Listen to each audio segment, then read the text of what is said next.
Testies 1, 2. What's up, Joey, Jeff, and Wisco? We got Michael W, Sweets, James, MJ, and Daryl. What's up, guys? Over on Discord. How are you? Good evening. Getting ready to roll here.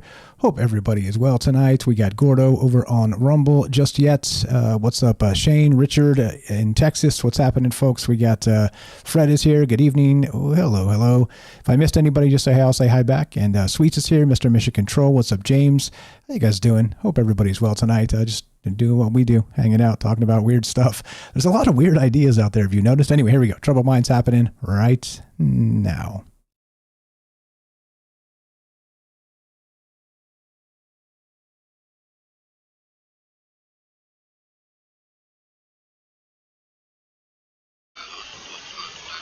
But I think the development of full artificial intelligence would spell the end of the human race. It's a flying object, and we don't know what it is. I would hope somebody is checking it out. I don't know if it was a rocket or whatever, but incredibly fast, opposite direction. It was too fast to be an airplane. I'm glad the Pentagon is looking at this, because if it poses a threat, I want them on top of it. Well, the craft generates its own gravitational field. You said there's lights in the sky? The internet has become the command center for criminals and terrorists. 911, what's your emergency? I need help, please help me! Aliens won't let it happen. You know, that's what we're instructed to say. Roswell, Area 51. Alien kept deep under the ground. 1, 0, 1, 1,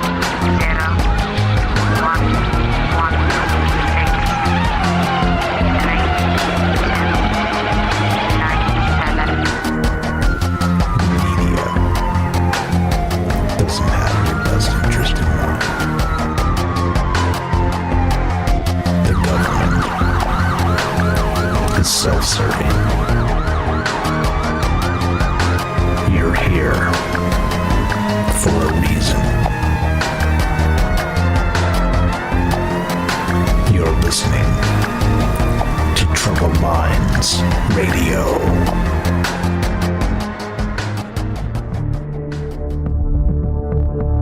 Broadcasting live from a secret bunker just off the extraterrestrial highway.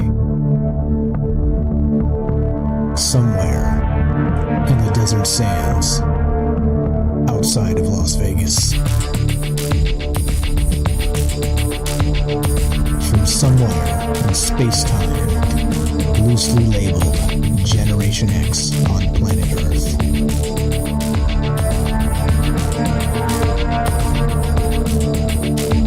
And asking questions of you in earnest. Into the digital darkness. Good evening and welcome to Troubled Minds Radio. I'm your host, Michael Strange. We're streaming on YouTube, Rockfin, Rumble, X, Twitch, D-Live, and Kick. We are broadcasting live on the Troubled Minds Radio Network. That's KUAP Digital Broadcasting and 88.4 FM Auckland, New Zealand on the Underground Media Network. Tonight, we're going to get weird. Welcome to it, right? I think, I don't know, is there any show out there on the entire internet that's more weird than us? I don't know. I'm not sure if that's great, but, whatevs. I enjoy it. I hope you do too. I got a wild one, a wild idea. So, of course, as you know me, I'm always reading articles and sort of trying to piece together, connections. As we like to call these things, they are, loose connections, a loose association, looking at the world in a slightly different way, and maybe seeing some threads that are as yet unseen. And I found this one. This was wild to me. I had this tucked away from a few days ago, and it starts just like this. It's on bigthink.com, and it's, of course, about dreaming. We're talking about dreaming tonight, and except in some other interesting ways. So the headline here is Inside the Emerging World of Anesthesia Dream Therapy. Okay? And I saw that, and this is from just last week or a couple weeks back, January 21st. And I grabbed these articles, I tuck them away, and I'm like, okay, I'll get to that later. That sounds super interesting. And I started reading a little bit on this, kind of going through my notes and things I had, and I was like, wait a minute now. Isn't there something to this that's a little deeper? it kind of dawned on me that we've maybe touched on the idea in the past, but never really talked about it directly. Now, we'll get to that in a moment, what the actual idea is, but let me read you just a little bit of this from Big Think. All these links will be in the description down below, so if you want to read ahead of me or kind of catch up on this information or whatever, it's all there, just for not just for the inspiration and for the fine people that are doing fine work out there, but so you guys can kind of track back my thought process and, even fact check me or whatever. Go read this stuff and see if I'm pulling your leg, okay? Which, of course, I've been accused of many things recently, even of being I don't know, all manner of things, inaccurate, dishonest, whatever. So it's all there. I've always done this. I've always had the links down below so you guys could go check this stuff out. So please go do that. But here we go. Check this out. So inside the emerging world of anesthesia dream therapy, the amount of interest is enormous, says anesthesiologist Boris Hefitz. People are dropping in and coming out of the woodwork trying to understand how to do this. How to do what? Like what? Like, what are you talking about? What is, okay. So anesthesia-induced dreams, once considered random side effects, are being studied for their therapeutic potential. Stanford researchers Harrison Chow and Boris Hefitz are exploring how these dreams, which are often hyper-vivid and structured narratives uncharacteristic of normal dreaming, may help ease anxiety and trauma. A Big Think contributor, Sarah Briggs, recently visited the Stanford team to explore the origins and future of this emerging field and the curious parallels between anesthesia, dreams, and psychedelic experiences. There, somebody said it. It had to be said, right? Okay. Now, the wild part about this, we've talked about this in the past, sort of that when they put you under with anesthesia, where do you go? You're, snap your fingers and everything's black, gone, devoid of consciousness entirely. And then when you wake back up, then you are, it's almost as if you've time traveled, like almost as if what happened when you were under didn't happen at all. You just snap your fingers once, snap your fingers twice, and you are awake again with no memory, no recollection of what actually happened as part of this, part of whatever the procedure was, whatever the process was, which is, again, incredibly odd to me because not only is it, again, the light switch of consciousness, being able to just kind of snap it off and be like, yeah, and then we'll, cut you up and stuff and make you better and stitch you back up and you'll wake up and not know a damn thing happened until you're sore, of course, and try and move around. But you get the idea, turning off consciousness simply like that and then turning it back on with sort of a lost time, I guess how you would describe that, sort of a lost time effect, right? But the bizarre part about this article is they're talking about this as these dreams, these actual anesthesia-induced dreams are not like normal dreams at all. They are different, a different class of dreaming that might be used for many great different ways, in many great different ways. So anyway, this is long and I'm not going to read the entire thing, of course, but let's see. So these weren't just any dreams. This is straight from the article. They were hyper-vivid, anesthesia-induced dreams that Chow's surgical patients had been reporting to him over the past decade. So it's not a small sample size or anecdotal. It seems to be things that keep happening time and again. And these actual hyper-vivid dreams seem to be helping people heal past traumas, things like this, right? And so that in and of itself is fantastic just to start because this is needed. We need this. PTSD, shout out our veterans out there that are struggling with a lot of things, especially that paradigm of breaking your mind, your body, and your soul, as I always say, and then sending you back to the United States and saying, if you served overseas, go get them now. Go get a job. Thanks for your service, Tiger. Smacking you on the ass proverbially, and then, giving you crappy benefits as a result. Shout out to the VA out there that does terrible work. But, of course, government efficiency, right? But I digress. But the part here that made me wonder about this when I started reading this article, like I said, it is very long. Big Think does very nice work, in my opinion, and it is also very long, sort of narrative based and kind of the story and all the rest. So I'm not going to get into the details of this article. You can if you'd like. But the thing that dawned on me when I was thinking about this regarding the anesthesia-induced dreaming or this dream therapy is that the different dreams, how they manifest. And again, why are they different? Why is it different when you snap your fingers and you're out? Again, put under entirely for some surgical operation or whatever, surgical procedure. And instead, you have that time dilation effect, but then have a dream, right? And has anybody ever had this, by the way? Anybody been put under for whatever, going to the dentist or something? And that's the only time, I've said this before on the show, that the only time I've ever had it in my life that I recall, that I remember, I may have been little. I mean, I don't think so because I've never had any major surgeries, knock on wood, thank goodness for all that. But they knocked me out when I was very young I was like 10 or 12 or something. had crooked teeth, as you can see, still have a little bit of crooked teeth, but they were heavily impacted in the back, and they had to remove my wisdom teeth before they came in because it was going to cause massive problems. So they knocked me out, like literally gave me the stuff, and I was there, and it was like, count to 5 or whatever, and you're like, boom, and you're gone. Next thing I know, I wake up and I'm headed home, and I got an ice pack on my face, and that was not a fun week. But anyway, that's the only time it's ever happened to me. And there was no dreaming effect that I had experienced. It was literally the time basis of lost time.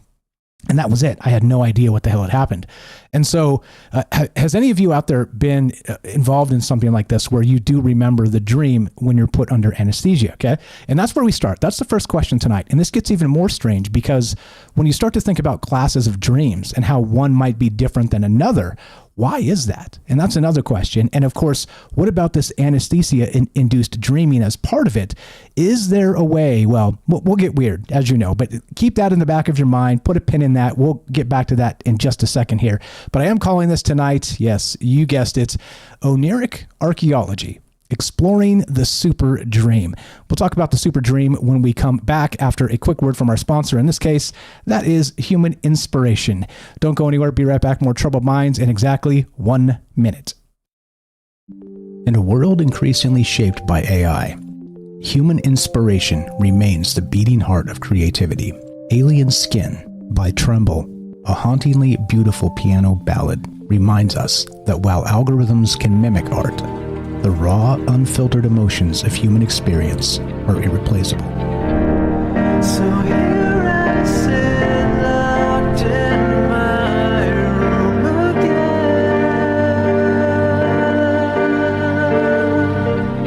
Written and composed by Jesse Ian in collaboration with Todd Smith, this progressive masterpiece delves into the depths of internalized grief and the silent toll of artistic compromise. As AI reshapes our reality, Alien Skin stands as a testament to the timeless power of human emotion and the complex beauty that only true artists can evoke. Experience the haunting beauty of Alien Skin by Tremble and support human inspiration. Available now on iTunes. Welcome back to Troubled Minds. I'm Michael Strange. Let us continue, shall we? Okay, so now the differences between dreams is where we left off, all right? So if you have a normal dream just means you go to sleep normally without any type of, chemicals involved. You just go to sleep, all right? It's just as simple as that. You go to sleep. You have a dream. You remember it or you don't. Sometimes they're weird. Sometimes they're not. Whatever, right? On and on. Everybody knows what a normal dream is. But in this case, when you're talking about sort of anesthesia-induced and that effect of switching off consciousness itself, it is a different class of dream. And in this case, I'm calling it the super dream because oddly enough, I was digging a little deeper into the effect of this. And that's what somebody called it this is another Big Think article, and this is back from July of 2024. But they called it the anesthesia super dream technique seems to soothe PTSD. It's an article on, the very same thing. And I was like, wow, well, there's the term right there. This is an actual super dream. And so the top part of this, actually, just let me read you the subheadline here. Upon emergence, these patients are sincerely unsure what was reality and what was a dream. So it's almost super lucid or super reality bending, melding. I don't know. But anyway, so straight from here, key takeaways. A team of researchers recently described how 2 people with post-traumatic stress disorder experienced a significant reduction in symptoms following anesthesia-induced dreams. After receiving a strategically measured dose of anesthesia for surgeries, the patients reported dreams that were very positive and euphoric. Those are nice terms. 1 month later, they did not meet the criteria for PTSD and reported drops in depression and anxiety. It's not clear whether the anesthesia-induced dreams eased trauma-related symptoms, but the researchers argued that the reports justify further research into the novel method. And this was, again, July of last year, 2024.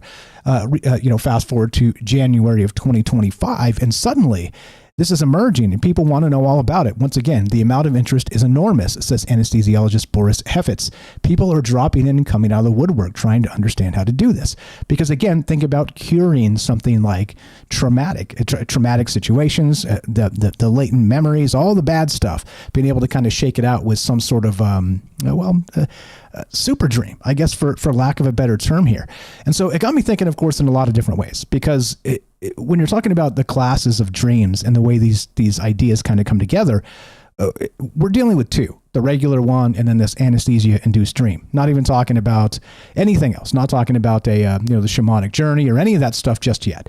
I think you might be able to sort of loop those ideas into this maybe eventually, but that's not where I headed. That's not what I was thinking about when I was putting this together. It was just, okay, so classes of dreams, and why are they different? And in this particular case, how come this dream itself could be healing in some capacity, right? Seems very woo-woo, seems very out there, seems very magical in some capacity, right?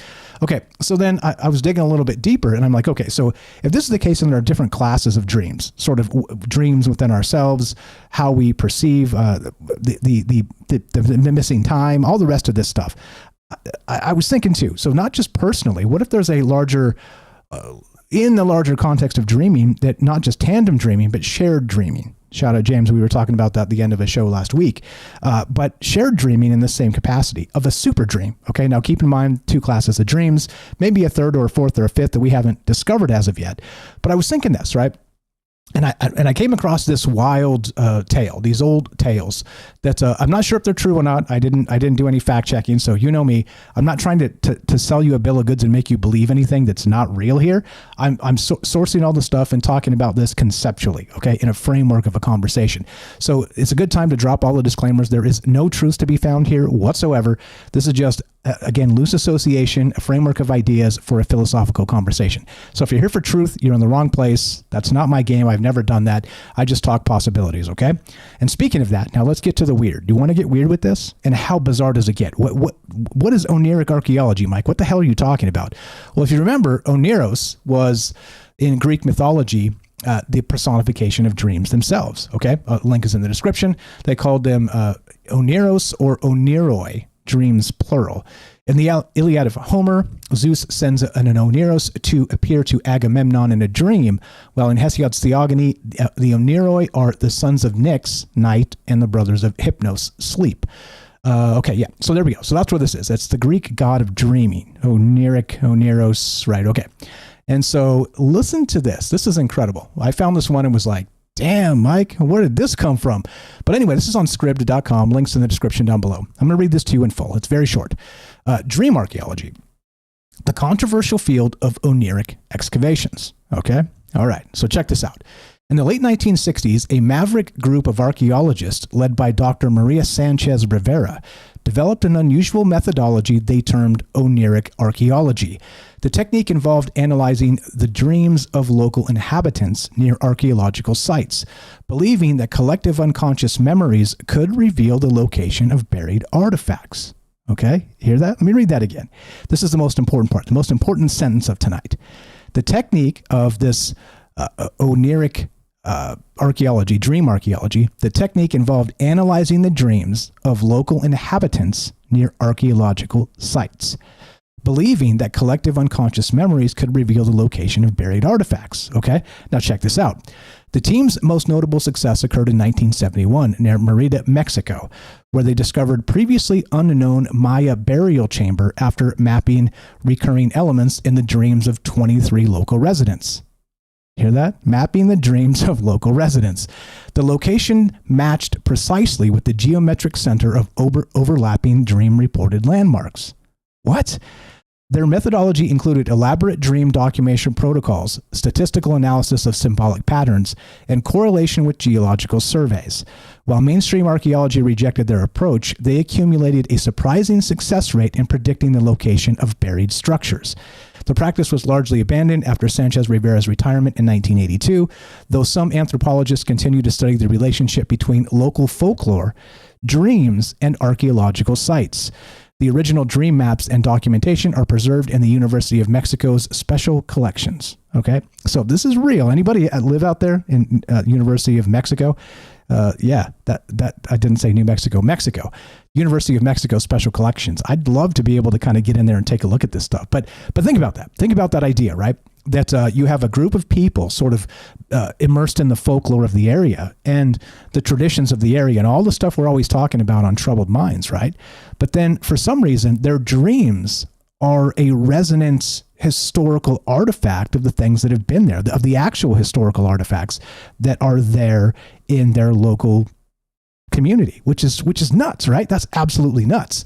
And so now go back to where we started with this weird anesthesia induced dream, this super dream. Now, so that's another class of dreams, right? So now in this case, we're talking about sort of a temporal dreaming aspect where we take in some sort of residual energy that's been in the area for a long time. Again, back to the Maya excavations here.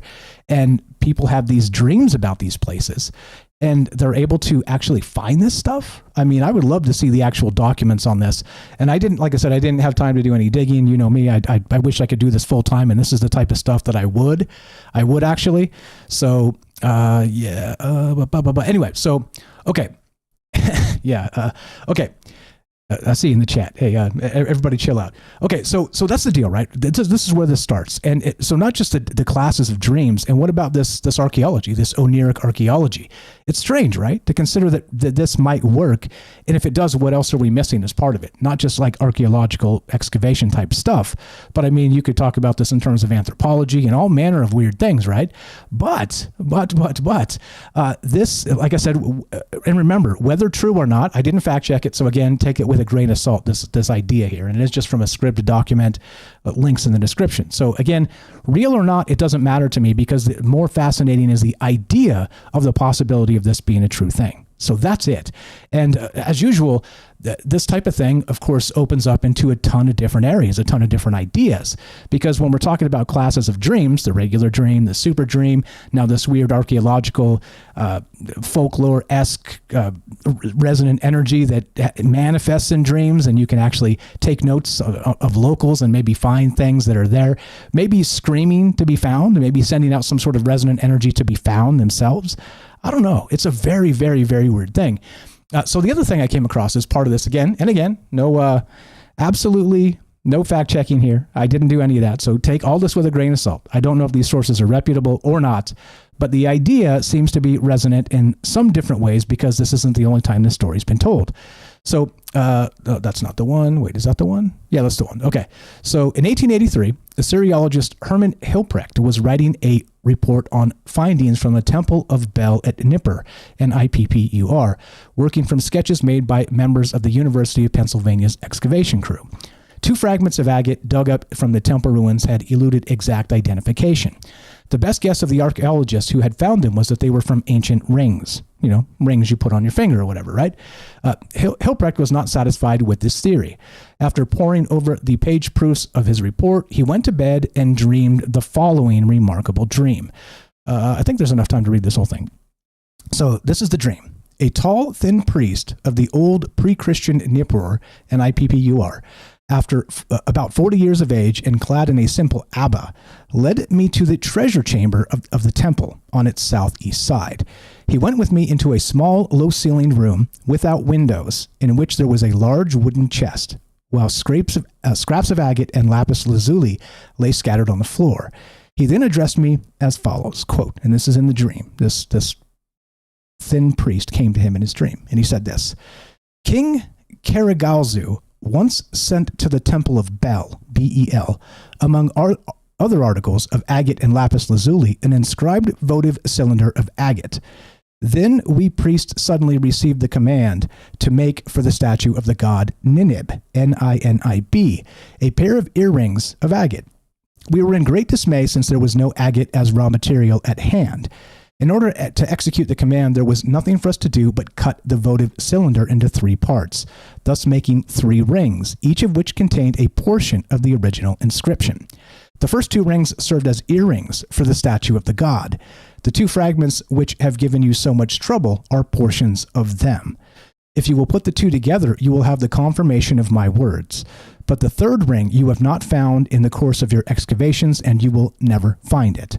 With these words, he vanished in the dream. It turns out, so when he woke from the dream, this Hilprecht fellow, back in, what was the year?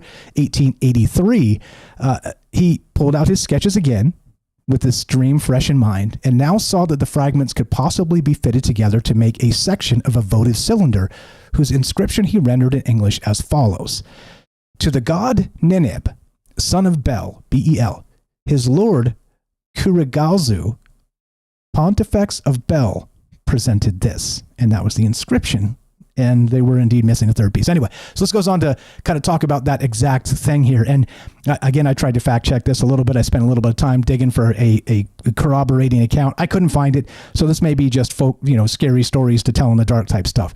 But again, it doesn't matter for the framework of the conversation, because is this stuff possible? Is it possible that you can find in your dreams this Oneiric archeology?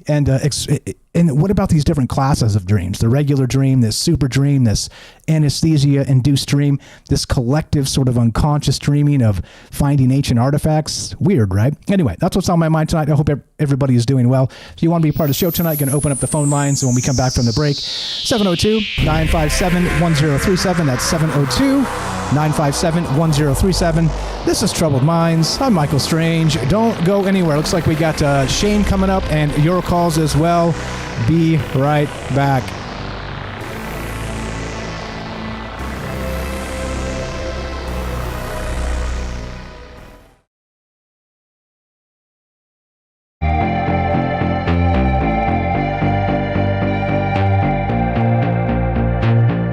When dreams whisper in the twilight glow, lost whispers where the rivers flow. Memories bind us in a world unknown, seeking treasures from the sands they've sown. Awaken labyrinths of time and bone.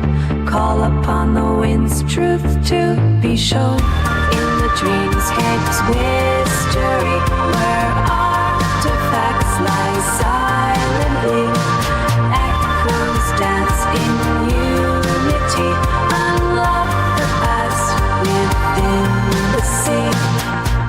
Beneath the ancient stars we ride, through the shadows where secrets reside. Voices of the past, they intertwine in the rhythm of a sacred sign. Together we dig through layers of mind for the echoes of what once shone. In the dreamscape's mystery, where artifacts lie silently, echoes dance in unity. Unlock the past within the sea. Unveil hidden tales woven through our dreams. Ancient rhythms call in cosmic streams. In the silent symphony, hearts in sync. Unravel the threads that form the link. In the dreamscape's mystery, where artifacts lie silently, echoes dance in unity. Unlock the past within the sea.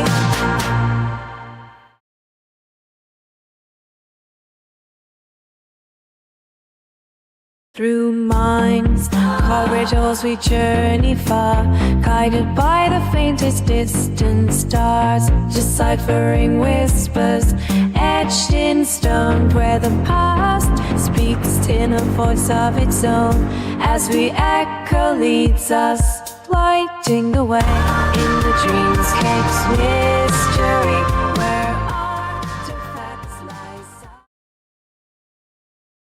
Good evening, folks. Hope you're doing well tonight. What's up, Joey, Jeff, and Wisco? Joe in Florida. What's up, Uff? How you doing? I'm not sure who that is. What's up, Shane? APOC, Daryl, James, Sweets, Dawn, Enoch. We got MJ, Michael W, Kramos, and Jorge. I see you guys. Hope everybody's well tonight. It's doing a thing. Unseen Steve McQueen, Mission Control over on YouTube. Herschel, what's going on, guys? Remember, be nice in the chat. If that's literally the rule. If you can't be nice, then go do something else, please. We don't play here, so just a reminder. What else? If I missed anybody, Esoteric Alchemist, how you doing? Who did I miss? Over to Rumble. What's up, guys? It's bumping now. Gordo's here. What's up, North Vixen? I see ya. What's happening, folks? We got Raz and who else? Scroll down. Lots of great chat. Ephemerance is here. Good evening. How are you? Just doing Trouble Mind stuff, hanging out. And if I missed anybody, sorry about that. I'll do my best to circle back and say hello as we go. Got some lurkers on Rockfin. I see there, and getting ready to roll. What do you guys think about this? This weird dream stuff, right? What is this about classes of dreams, different dreams, and how weird does it get? If you read the write-up down below, you'll know that, I took it to some weird places. So let's take it to some weird places, and what do you think about this? That's exactly the point of these conversations. Here we go. Trouble Minds coming up in 10 seconds, and we got Shane first, and your calls as well. Here we go.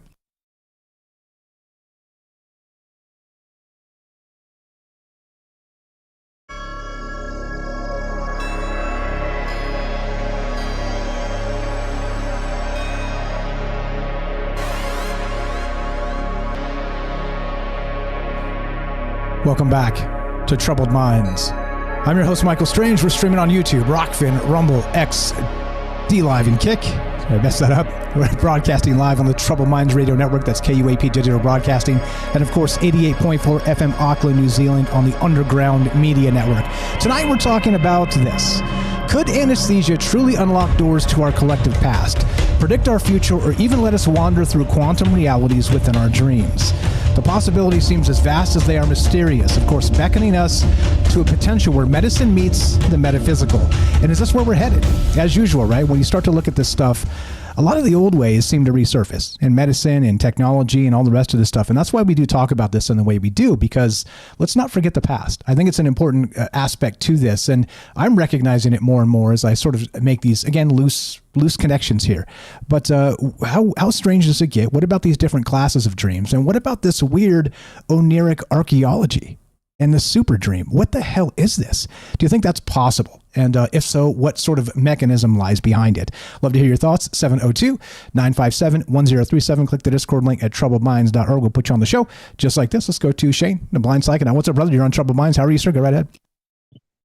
I'm good. How are you this evening? Pretty well, thank you. Thanks for asking. Go right ahead. What's on your mind? What do you know about this stuff? Well, I feel like I had to call in because I've experienced this with being induced in a 30-day coma where I dreamt a lot and had a couple of near-death experiences within that period, which this happened literally just before the pandemic on January 7th, 2020. And it's what it sounds like they're talking about is a form of lucid dreaming, very vivid, conscious. Now, I don't know why that would trigger like lucidity, but for me it did. But I could spend a couple hours like just going through everything, like what I remember. But there are like 7 vivid dreams that I remember exactly. Now, I've had many surgeries as well, which last like, 30 minutes to a couple hours, which I don't recall really dreaming or any out of body. But the longer period, I definitely experienced lucidity. And again, this is my own experience. Other people's obviously is different. I think the longer you're under, I think the better chance of you becoming more aware. I don't know if that makes any sense. Yeah, more aware within this dream. So typically, basically, what we're talking about is the classes of dreams. So yeah, I don't know. I mean, we do know lucid dreaming is part of that, but again, why are there seem to be these different classes of not just that work one way, the dream therapy with the PTSD here and the the actual anesthesia induced, but then again, what about this other stuff, like the psychic energy or resonant energy of this archaeological space? It's wild to consider the possibilities. A lot of ways to look at it. So yeah, go ahead. Well, I know from research and talking with other experiencers and researchers that we've talked about it before, where there's really no time reference when you're dreaming, and there's a big push, and people say that you can what I think could be happening with like the archaeology stuff is possible like past life experiences, like those indigenous people or even you or me had a past life, and you're in your dreams, you can recall that. And I think that's possibly what could be happening with this archaeology stuff. Like you have a collective of people, which they say you hang around like your soul family. I've heard that a lot, where you I'm trying to figure out the right words, but you basically have a soul family, and through your past lives, like say this life, your mom is your mom, but like your past life, your mom could like your sister or brother, because souls don't have a sex except for, you know what I'm talking about. But I think that's possibly what could be happening. Does that make any sense? I don't know if I'm just talking weird. No. I mean, again, so within the framework of the conversation, it does, and that's the thing. We're not trying to make up new mythologies here. It's just there are some threads that kind of trace back and seem like they may trace forward as well, and I think it's important to consider them. So yeah, you're on the game for sure. You're in the pocket here, and I don't know the different levels of dreaming and the different way our mind sort of reacts to them is paramount here in the discussion. But then, of course, what about the larger context of it, including, of course, this archaeology bit? It's nuts. It's all nuts to me. And so just considering it is like, wow, damn. And I wonder if there are more accounts like this. And so the question is, so for you, I've got a question for you specifically, because you said you've had many surgeries, you've been put under the anesthesia stuff. Have you actually had or noticed different dreams, or is it very, you're in, you're out, and that's it, and that's the way it works? Has that affected you? And have you noticed a difference, or did you dream it out while you were put under? Well, like I was saying, like my short surgeries, like I've had my gallbladder, I've had some gastrointestinal surgeries, which that one took a while, which that one was like in and out, like I took it, like they're like count backwards, and I hit like 9 literally, and I woke up and they're like, all right, you're done, and I'm sore as shit. Oh, sorry, I was sore. But when I was in the medically induced coma, that's when I started really dreaming. But I can't tell you when the first dream started, because I actually went unconscious on the way to the hospital, and then about a month later, I had somebody, I don't know who it was like, all right, wake up. You've been here for 30 days. But throughout that whole time, I had several dreams, and the very first one, if I can kind of tell you quickly, was my first experience with being fully conscious, but I didn't understand what it was at the time until I actually dove into like lucid dreaming and that realm. But I remember suddenly I was looking down at a sink, like a bathroom sink, and I put my hands out to turn the sink on, and I'm talking. This is like I felt the water run through my hands and fingers, and I splashed on my face.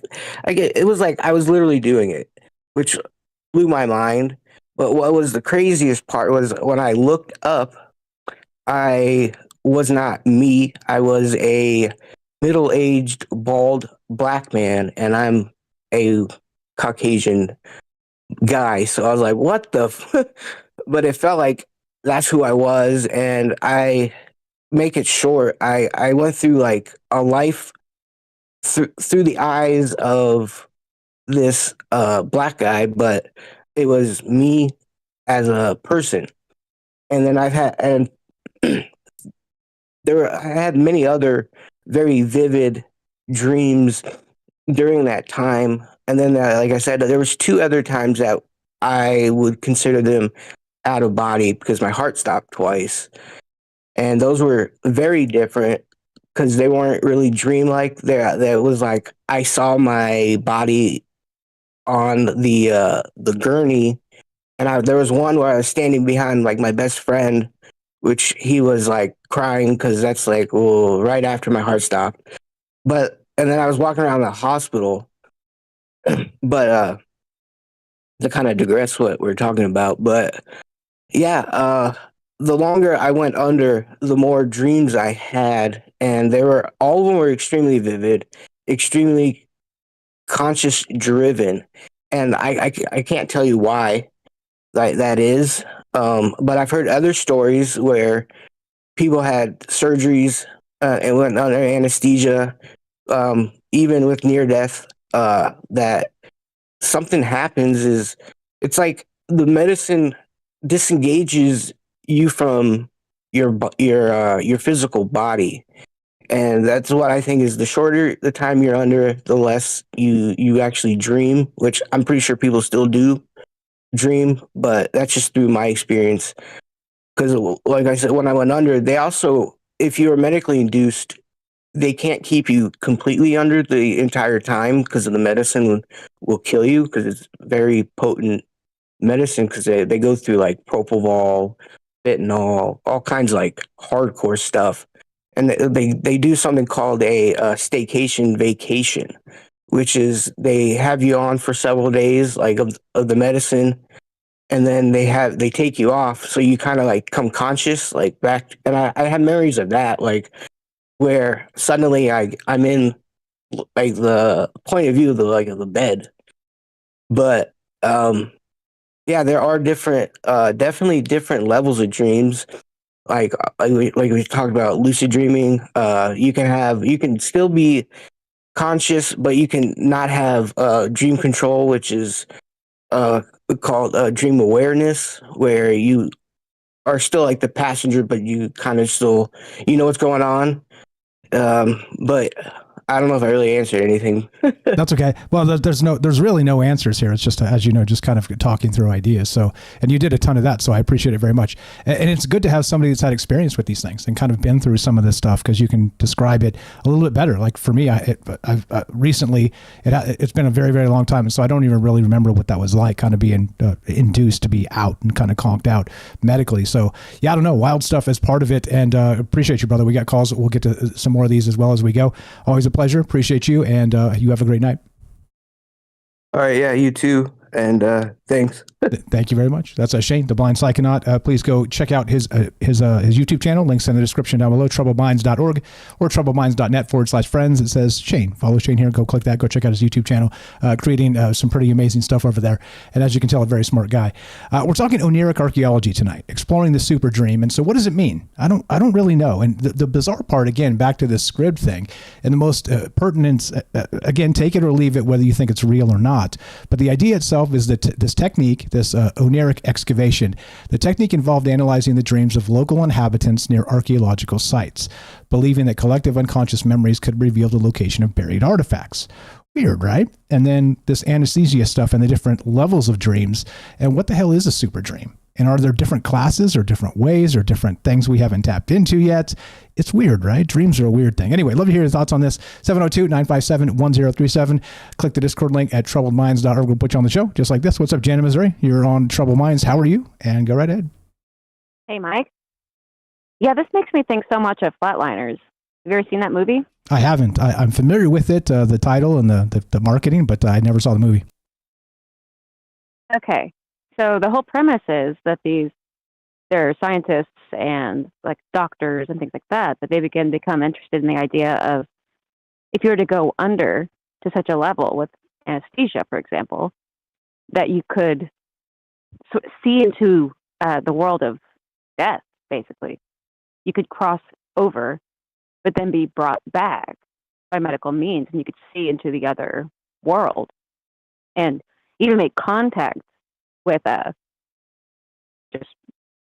gets really interesting because the characters begin to encounter people from their past and going back into time in their own lives and regressing and things like that, but using anesthesia as a way to cross into the threshold of death and then using the same types of technologies to bring them back out of it, and going too far with it to where they actually, the concern becomes about, will they actually die, in the pursuit of seeing into the other world.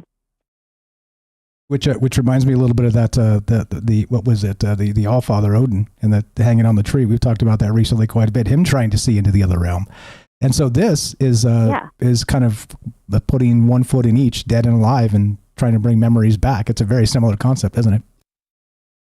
Yeah, that's what it makes me think of. And then as far as, the location, that people pick up on dreams that aren't their own, they're coming from like the source of the land itself or something like that. I think that the person would already, I don't know if it always would be that they have some kind of psychic development. I mean, I think everybody has psychic development, and then something triggers it or sets it off. And then they wonder, what's going on, or if it's it was a fluke or something of the kind.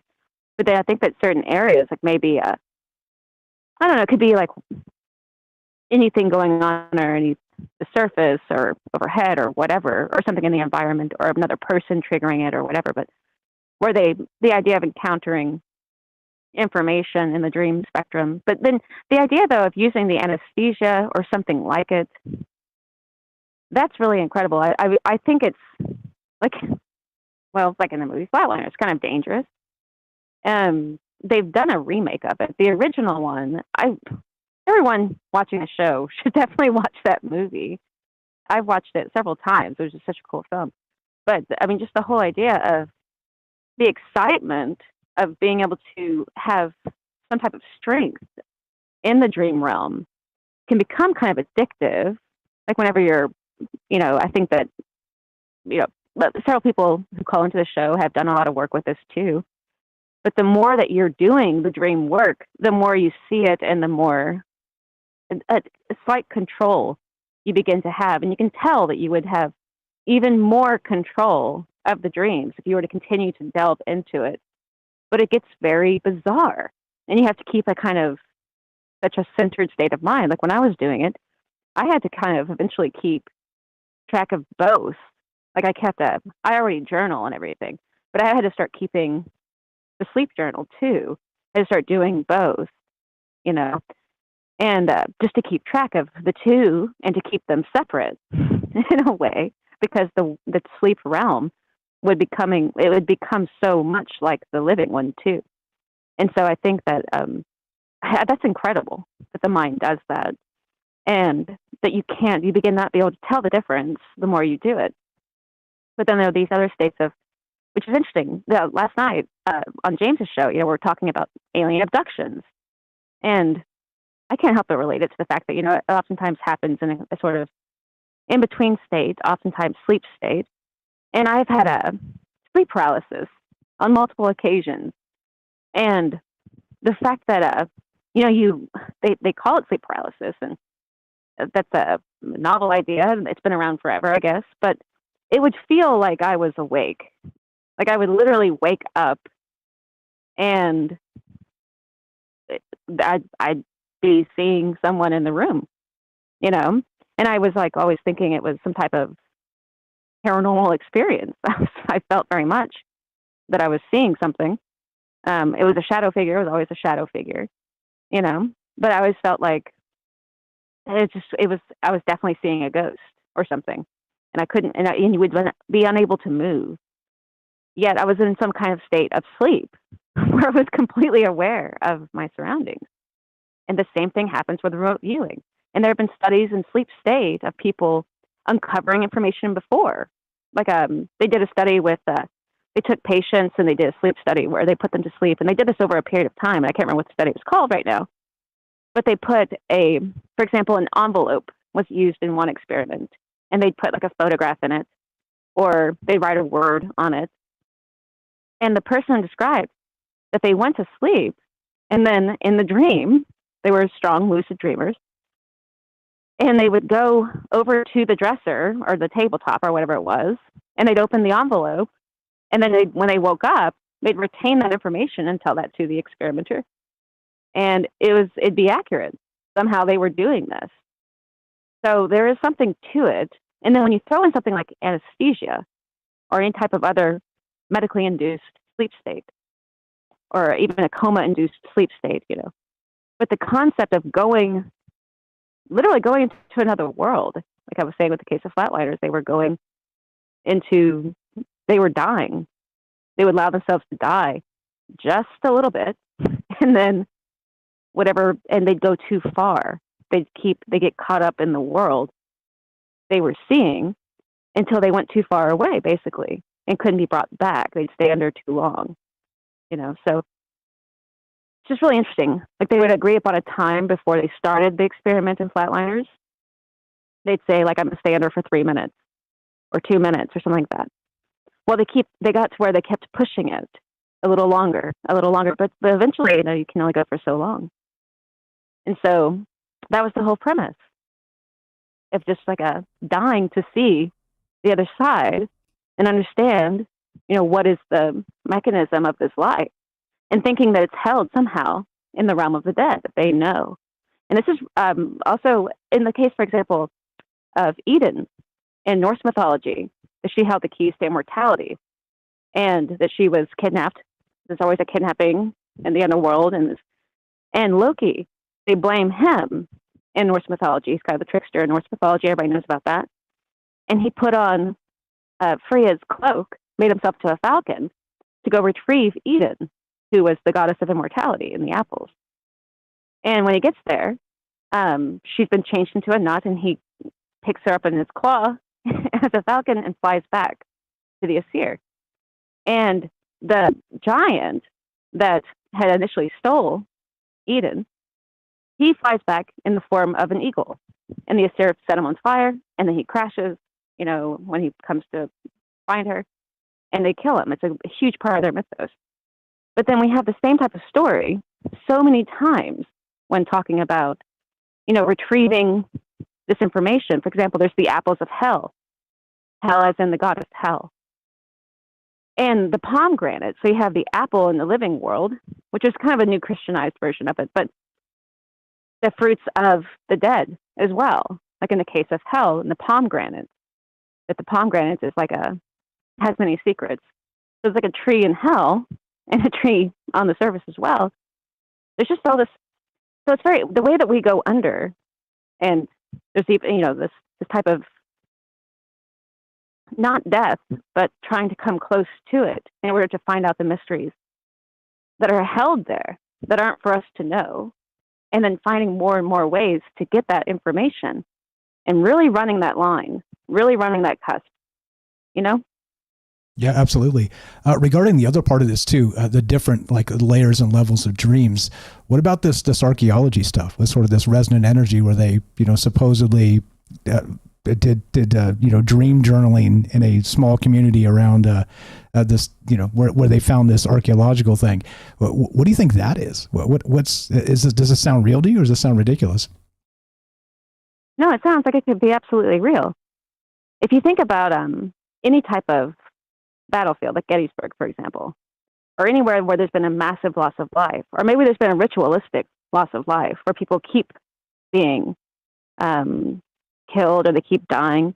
Many big, old ancient cities like Constantinople or, Prague, places like this where there were these huge wars and massive losses of life, and the blood literally seeping into the ground. And they have stories of in folklore, in the folklore and the folktales, of these almost like wraith-like beings that feed off the dead on the battlefield, supernatural forces that are living off of that power, of the passion of that willing sacrifice of humanity when they are fighting these types of wars, in a way, willing or unwilling, but the force of power coming from it, of fighting for their lives in an organized fashion that way.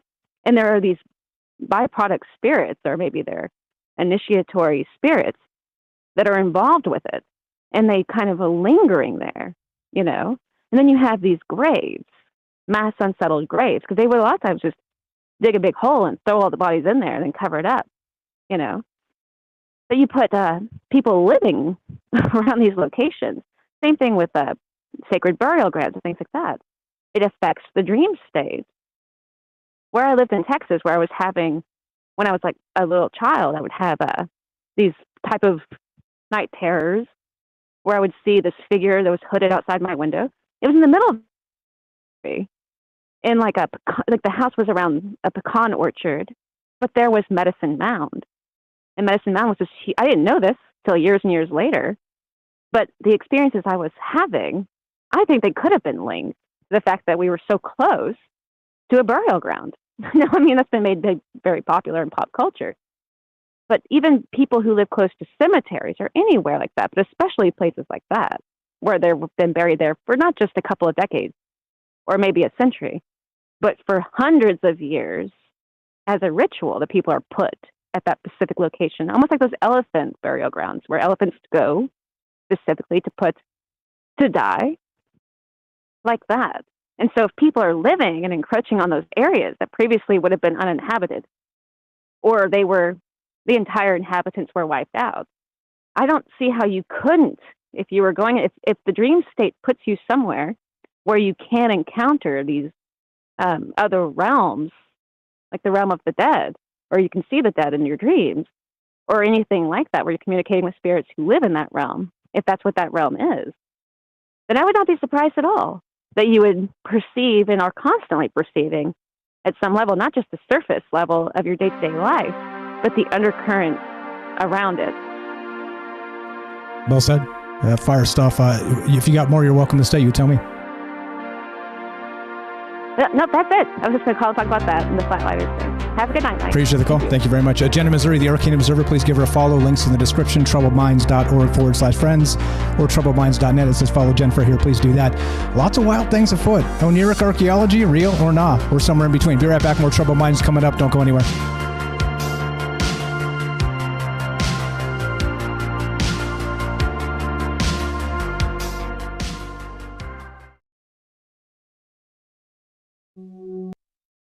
In a cryogenic slumber, lost in the lunar night, your face a faded number among the stars so bright. Dreams of forgotten echoes, waiting for time's command. Curtains of grey and sorrow, the lonely lunar sand. Below the moonlit sky, of the love we try,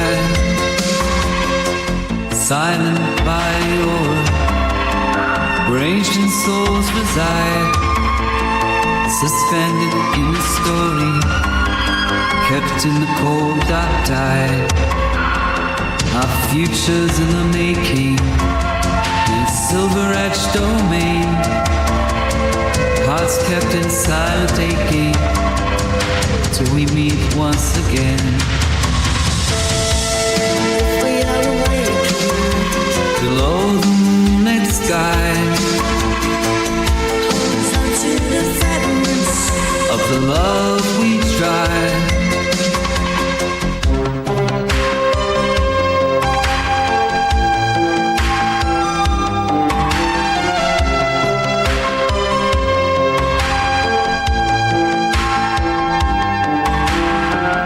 Frozen time we're resting, waiting for dawn's embrace. Whispers of love confessing in this forgotten place. We are awakened below the moonlit sky,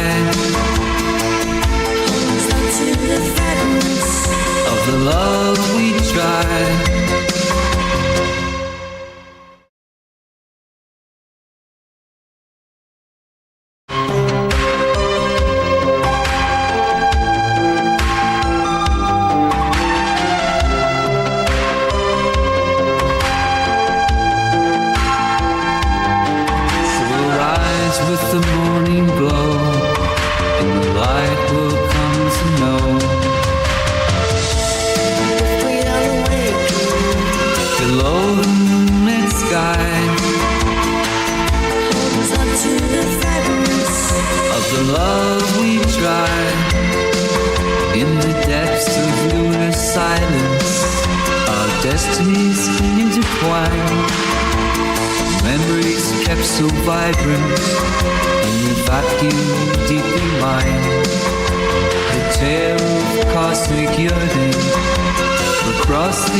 Friends, what's going on? Jeff, we got Joe in Florida. What's up? Bluntsworth is next. How you doing? You're next up on the Troubled Minds in a minute here. We got Jorge. What's up? Don, James, Sweets, Andy. We got Shalaban. That's Eric. What's up? Joey, Daryl, Matzal. What's going on? Apoc, Enoch, MJ, Kramos, Michael W. What's up? North Vixen, Raz, Ephemerance. Who'd I miss? Miss Puff Puff. Good evening, guys. YY.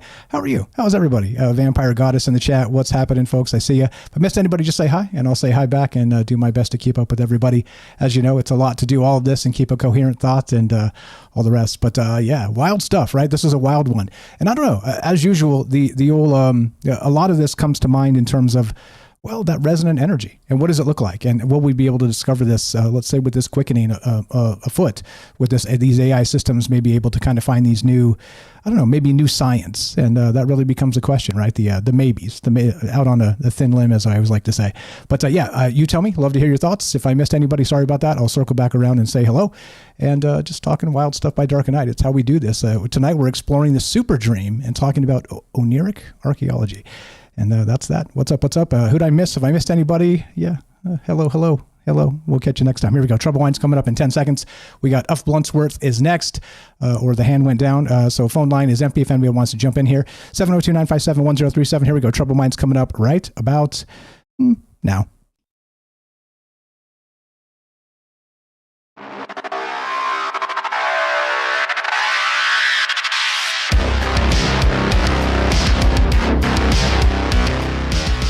Welcome back to Troubled Minds. I'm your host, Michael Strange. We're streaming on YouTube, Rockfin, Rumble, X, Twitch, D-Live, and Kick. We are broadcasting live on the Troubled Minds Radio Network. That's KUAP Digital Broadcasting. And, of course, 88.4 FM Auckland, New Zealand on the Underground Media Network. Tonight, we're talking about this Oneiric archaeology, exploring the super dream. And the pertinent line comes out of this, again, it's a script thing. And like I said, I can't vouch for the veracity of this. It's just a thing found on the internet. And as we know, everything on the internet's obviously true, right? But the weird part is this, okay? We're talking not just the dreams of anesthesiology when they kind of put you under, but also the larger context of it when you're talking about maybe absorbing energy from your environment, as Jen was describing there very well. So in the late 1960s, going to read you this the top bit here, a maverick group of archaeologists led by Dr. Maria Sanchez Rivera developed an unusual methodology they termed Oneiric archaeology. The technique involved analyzing the dreams of local inhabitants near archaeological sites, believing that collective unconscious memories could reveal the location of buried artifacts. The team's most notable success occurred in 1971 near Merida, Mexico, where they discovered a previously unknown Maya burial chamber after mapping recurring elements in the dreams of 23 local residents. The location matched precisely with the geometric center of overlapping dream-reported landmarks. And I'll tell you what, that sounds almost too good to be true, right? But this is the best part of this. Their methodology included elaborate dream documentation protocols, statistical analysis of symbolic patterns, and correlation with geological surveys. While mainstream archaeology rejected their approach, they accumulated a surprising success rate in predicting the location of buried structures. Wow, that's a big claim, right? It real now, somewhere in between? And if so, what would be the sort of the underlying mechanism of that thing? And again, this super dream, the weirdness of anesthesiology and knocking people under, knocking them out proverbially, can I say it? And actually having them experience even trauma repairing dreams while they're out doing these surgeries. It's a wild thing. I don't know. And why are there different classes of dreams and what the hell is going on with all this? If you want to be part of the show tonight, love to hear your thoughts. 702-957-1037. You can click the Discord link at troubledminds.org. We'll put you on the show. Let's go to Uff. What's up? I'm not sure who you are. Uff Bluntsworth. You're on Troubled Minds. How are you? And go right ahead. What is on your mind tonight? Hello, test. Just got to hit the accept and bump up onto the stage and then unmute yourself and you should be good to go. Can you hear me now? Loud and clear. What's happening? What's your first name? Where are you calling from? Oof is my name, but that's just a character that I made up. It's like for fun. I've been on the show before. Okay. All right. We'll go with Oof. We'll go with Oof. What you got for us tonight? What's on your mind? I was thinking about some of the things you said, and it kind of reminded me of Inception in a way, of how they could like trick them in their dream and they could go back and extract some information from it that they could bring back to reality. So that was kind of reminding me of what you're talking about in a way. But also, the other caller mentioned flatliners, and this was kind of reminding me of a program on Netflix that was called The OA, about a girl that she was abducted, and this guy was using her for experiments where he would like kill people and then send them into the death state or whatever, and then try to bring them back and see what they remembered. And so he's doing these secret experiments with these victims that he captured and kept them in a plexiglass box under his basement. And it was a really interesting show, but there was like a few moments where she like went into the afterlife and she like could see, and eventually I think on the third season or something, they get to where they can like jump to another life, to another dimension. Wow. Yeah, I haven't seen that. That's wild, right? And so it is strange to me that you can maybe induce these states to kind of see what's beyond, maybe coax that, not out of body, but a near-death experience, and how it might overlap with the dream realm in this case, with that, sort of the anesthesia effect of these weird dreams they're having, as Jen was saying with flatliners there. I don't know. It's a weird thing. It's a weird dynamic here that what we're dealing with. And I expect that, this science will accelerate as it all of it is. And we're going to find some spooky stuff regarding not just the dream realm, but I think maybe those sort of brackish realities, as I like to call them, where maybe, where people pass over to, you can maybe communicate with directly from the dream realm. I don't know. Wild stuff. What else you got? Go right ahead. I just thought it was really interesting that maybe you could extract information from a dream state, kind of like Inception or whatever. Like maybe you could bring something back to your waking state. Yeah, exactly. And like use some kind of gain. Which is what they're working on, which is creepy, right? We've talked recently about tandem dreaming and them kind of hooking people up together and getting people to share dreams.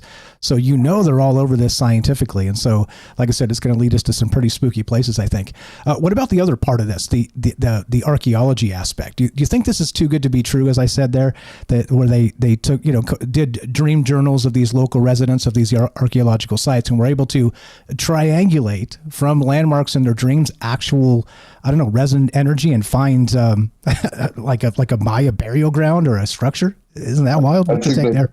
Absolutely possible that you could extract real information from the surroundings or from the spirit realm and your dream state, and maybe you could bring back something.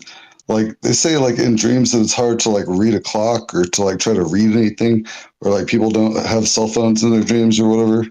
So like it might be that, it's possible to extract some of that information from the surrounding spirit realm, or like while you're in it or whatever, and then bring it back with you to reality where it reflects the actual place or object. Yeah, back to sort of a residual haunting, and Jen brought up Gettysburg, that type of stuff. These traumatic places that may have been, when we're talking about the Mayans and whatnot, they did. It's well known and been well explored that they've done human ritual sacrifice in a lot of ways. So, and again, some people say that's not definitively proven, but regardless, when they found a bunch of skulls or whatever in these places, there's a bunch of trauma no matter what happened, and however you want to frame that. But yeah, wild stuff. What else you got regarding this or anything else? I was just thinking of another movie suddenly of like it was an anime called Paprika, where she has like a kind of dream machine, and they're able to like do like a therapeutic dream together, and it starts overwhelming like reality where there's like nightmare things like coming through that are like infecting into the mind state that they're in. That would be pretty interesting to see any of that. Yeah, that's very, like that come to life. Yeah, totally. That's very Cthulhu-esque, right? Lovecraft, they said that he believed these things were real and trying to escape from the primordial void or wherever they existed through his dreams into our reality. Wouldn't that be wild if there was some way to sort of bring alien energy into our space? Wild stuff. Yeah. I don't know. And what about this super dream and the different layers of dreams? Do you think there are as yet undiscovered layers of these dreams with our brain states that might be literally put us in an actual subconscious state where we can communicate with, let's say, passed on relatives? Do you think that's coming anytime soon? Probably not soon, but like everything that they make in anime or whatever is like 30 years later. It's kind of reflected in the technology, how they predicted it in cartoons a long time ago. So maybe they're making these dream machines eventually, and maybe they're making something like that to where they can bring over these things that were like fantastic, futuristic technical ideas that were only thought up by people that were animators. And now they're making these things into maybe possibly real research and technology going into it. Yeah, well said. Well said. I think we're headed there. And I'm with you. I'm not sure how soon. We'll see. I guess it depends on the escalation of technology as this AI stuff starts to develop and really take off. But we might be toes in the ocean as part of those things, and maybe soon we're building ships metaphorically, and we're out there in the sea, in the astral sea, as I like to call it. Fire Stuff Brother, where did you find Troubled Minds? A first-time caller, am I right? No, I've called before with my other profile, Dubious. Oh, that's why. That's okay. That's why. Well, okay. Well, then I know. So thank you for that. I was when I saw the name, I was like, I don't know this name. I don't know this account, this profile. I don't know anything about this. Who is this? That's why. So okay, I do remember you now. So I appreciate the call. Anything? Yeah. Before we got James behind you, let's move on. Unless you have anything to add. No, I'll let somebody else get on the phone. You're the best. Appreciate you, brother. Thanks for listening. Thanks for being part of it. And have a great night. Take it easy. You too, my man. Thank you. Good to hear you back. You as well. You as well. Oof. Bluntsworth. And there you go. Yeah, Lord Dubious is the actual the other account that I recognize there. But yeah, Fire Stuff, and I think all this stuff definitely plays as part of this conversation, because we're dealing with not just resonant energy here. It seems to be leaking into our dreams. Again, if you're taking this stuff sort of at face value, this Scribd article of these maverick archaeologists back in the 60s doing this weird stuff where they were dream journaling, trying to find places to excavate. Incredible, right? I saw it. My eyes almost popped out of my head when I read this. And so how deep does this get? And what about the different layers and levels of dreams? I'm calling this a super dream tonight, of course, the Oneiric archaeology and exploring this super dream. But how come when they put you under with these anesthesia, can I say it, that they end up having different types of dreams, even healing dreams, trauma healing dreams? It's weird, right? It's an incredibly strange thing that there are different levels of the dream space that seem to have different effects on us, and that resonant energy that might infect our dreamscape. In the case of this, the archaeology bit, I don't know. It's weird. And how weird does it get? And what are we missing for the future? Or what might science discover tomorrow? 702-957-1037. Click the Discord link at troubledminds.org. We'll put you on the show. Just like this. James in Michigan. What's up? The paranormal expert at Troubled Minds. How are you, sir? And go right ahead. I'm okay. Can you hear me? Yep. Loud and clear. Good. I want to make sure I had actually turned on push to talk, because I thought I had, but then I could not remember for sure. So yeah, great topic, great calls from everyone. This is the second time now that you've done a show that has reminded me of that Stephen King novel that I posted in the chat and put in the stage chat, Revival, because it involves sort of using sleep and dreams by sort of a mad scientist, former religious figure, to try to find out where his family went after they had passed away. And of course, because it's a Stephen King novel, everything goes terribly wrong. Of course. That's his specialty. So, and also the alien energy that you mentioned coming through, that's sort of, again, spoiler for a book now that's over 10 years old now, which is really amazing. And near the end, the sort of the last experiment involves this mad scientist having a woman who has a terminal illness, taking care of her, but also letting her deteriorate until she does die, but then reviving her to ask what she is seeing. And he ends up contacting this other being in this other dimension that tries to come through into the regular world through basically by entering this woman's mind and then changing her body into this alien body that, of course, goes from there. But it's really wild how all these things have been sort of popping up lately. And then again, like Jen mentioned, we did a show, a couple of shows last night on just the whole alien abduction phenomenon, what all that means or doesn't mean, or all that. So some weird synchronicities and or tie-ins between shows lately that we did not plan, because we never planned those because we're too busy. Yeah, exactly right. And I actually, by the way, as you know, I didn't even listen last night. I was doing stuff over here, so I missed it entirely. So I had no idea what the topic was. I don't know what you guys were on about, any of that stuff. So it is strange how these ideas do kind of percolate within the community here in that synchronistic manner. Wild stuff. What do you got regarding the different layers and levels of these dreams, this super dream? So of course that would imply that there's a super duper dream and a super duper duper dream, right? This type of stuff. And what does it look like, 50 years from now? Or what's your take there? And take it anywhere you like, as you know. Yeah, I do feel like at this point, it seems to me like I could imagine there being this dream realm that everybody does connect to. And there could be different, I don't know if it's levels or again, like you mentioned, classes or types. I don't know if I almost wonder if it's more like sort of, I don't even know if it's necessarily levels, but maybe it is, but it's within our own minds. Different ways of accessing it, different ways of experiencing it. And of course you have the regular dreams that you are just of everyday things that you either forget or you don't, and they're just random. You have lucid dreaming, you have all these other things that seem to connect to the dream world. All these other out of body experiences, all these things. So it doesn't surprise me that there is this research that may be done to look into how all that works and how it can be used to help people. I just hope that's where it stays, because the other end, it would be, of course, like I said, nightmare fuel Stephen King style, but probably even worse, because that's just one story that's fixed in time, but there are people that are working on things all the time. So I don't know. Yeah, it is a wild thing here. And I don't know, like, I don't know how to classify this yet. I mean, I know there's the different brain states and whatnot when you're sleeping, and, all that fits into sort of this dreaming, the human dreaming pattern and everything else. But again, removing consciousness entirely, at least the perception of it with turning off the light with anesthesia and inducing dreams that way, again, they're different. They've been actually medically quantified as different.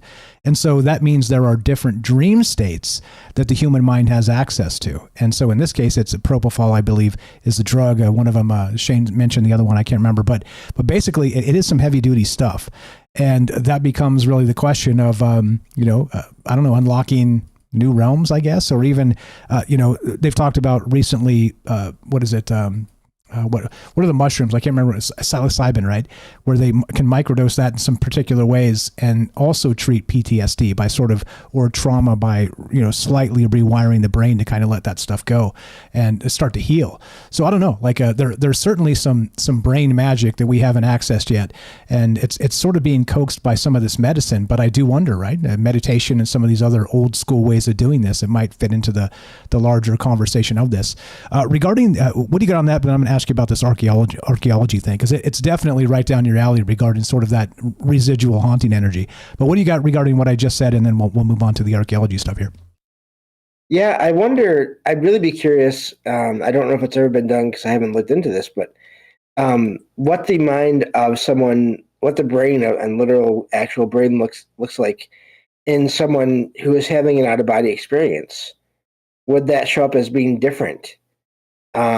Of course, you'd have to ask them sort of after the fact, try to get some kind of verifiable, I don't know, it may be complicated to figure that out. But I know there have been studies done on, again, near-death experiences, or where people have reported, again, being out of their body and seeing things, details about their operation and about what was going on around them that they should not know. To the point, I forget where I've heard this. I think I've heard this on just so many other shows and podcasts and TV shows, where there was an experiment done where there were these signs or words that were put on top of objects like shelves in medical and operating rooms, and you could not see them from standing or sitting down wherever you were in the room. They were literally that high up, and people have reported being out of body, having a near-death experience, and seeing what those signs are and where they're at and what they say, and reporting that back to the people involved in this experiment or study or however it's called. So I just really wonder. I think once we can maybe someday figure out what the brain looks like when we're having these out-of-body or lucid dream or all the various kinds of experiences we have while we're asleep, I think maybe then that will lead to other advancements. And maybe lead to verifying when people have these out-of-body experiences. People can say, yeah, I saw this person at this location looking around and at this time, and turns out they were asleep in another place. So maybe that will happen someday, especially with all the technology that we have that is just getting to the point where it's everywhere at this point. Yeah, kind of like how consciousness might be asleep here, be awake there, and so there's this dichotomy of the duality of your consciousness in the different states, and of course there's going to be different versions of it during the daytime or whatever, right? Where we kind of lock into a pattern and or kind of not our best, and then also sort of the brain state of being literally locked into that flow state where we're really on the game and our minds sort of working in that hyperactive mode. Like I said, I used to play poker professionally, even online back in the day when you could do it in the States. And there was that, when your brain's working, like I could actually feel my brain kind of like in overdrive. Like I'm paying attention to everything, the timing of when people fold, like this, like you're literally just so tuned in that I felt my brain, I'm not even kidding you, when I was on my best game, I felt my brain tingling. It's nuts. It's nuts to consider that stuff is all real, but I'm telling you, it wasn't a one-time thing. It was when I am on the game that stuff would happen, and it was repeatable, but I couldn't actually force it, right? It was, you were in the mood, and or you weren't. And it's just so strange. Other things may be on your mind, split attention. But yeah, the power of the human brain is incredible. Now, to the archaeology stuff. Now, again, I'm going to read you just this little blurb because this is the most important part, right? Is that of tonight for this discussion. So the technique involved analyzing the dreams of local inhabitants near archaeological sites, believing that collective unconscious memories could reveal the location of buried artifacts.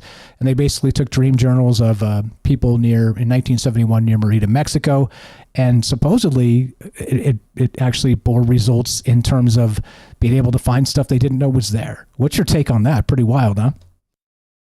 It is, but if we think about everyone and everything having energy, and in some cases, objects being able to hold that energy, we've talked before about, especially with Matthew in Colorado, about the idea of psychometry, I believe it is, where people can pick up objects and get energy from them and see images or hear previous conversations with people in their minds.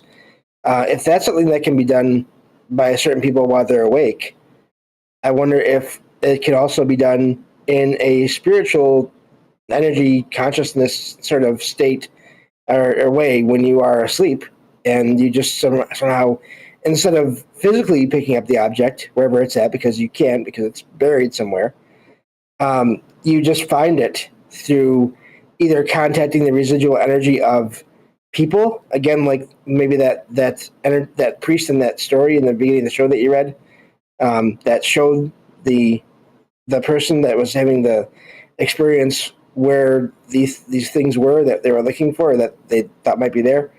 I wonder if all that combined can lead to that. And that doesn't surprise me that you could have positive results in that area.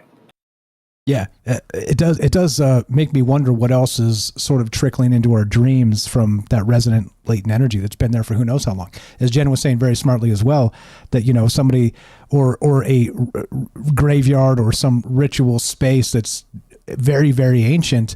I wonder if that amplifies that energy or if it sort of shrinks with time and dissipates. I'm not sure, or how that kind of fits, as they say in D&D, and as you know, that's the basis of all my esoteric knowledge here, is that ancient magic, right? C.S. Lewis, these types of pop culture ideas that go back a long way is, I don't know, does magic wane or does it grow? I guess depending on the circumstance. I'm not so sure about that. Fire stuff. What else you got, James? We got a minute or two left if you got anything else. I think there are just so many variables, whether it does sort of stay the same or it decreases or it grows. I would imagine the more events happen, like we were just talking about, in a location, the more it can grow and or stay, at least, over a longer period of time, to then be easier for people to pick up on when they're in those areas or near those areas, whether they are awake or asleep. I think either way, it's just viewing the maybe that energy or the past in that area through different lenses in different ways. Maybe, when you're just asleep, you can actually see more clearly previous events that happened there, objects that are left over from those events.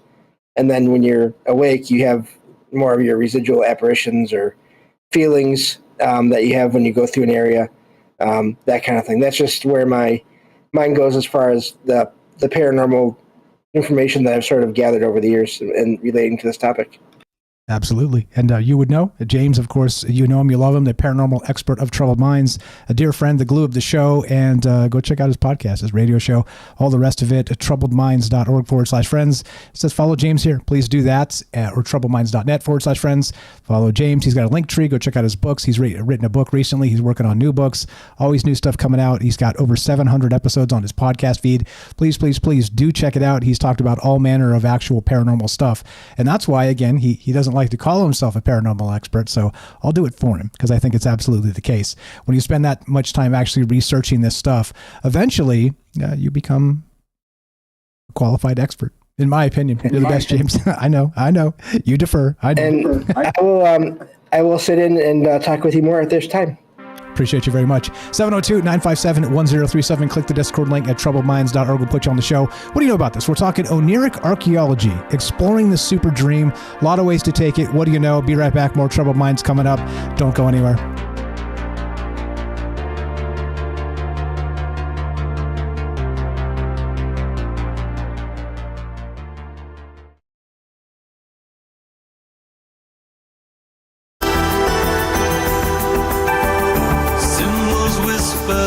Shadows, we've got maps where nobody goes. In the night under hidden glows, guardians of what no one knows. We seek the truth, nothing can hide from me. In cloaked silence we traverse the lines, through ancient scrolls in forgotten times.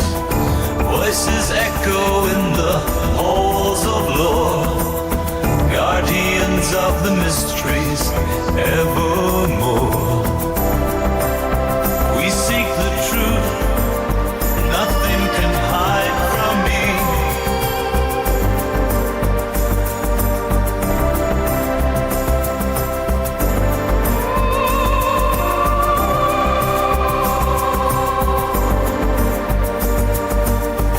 Shadows meet in cryptic disguise, our eyes sharp against the everlights.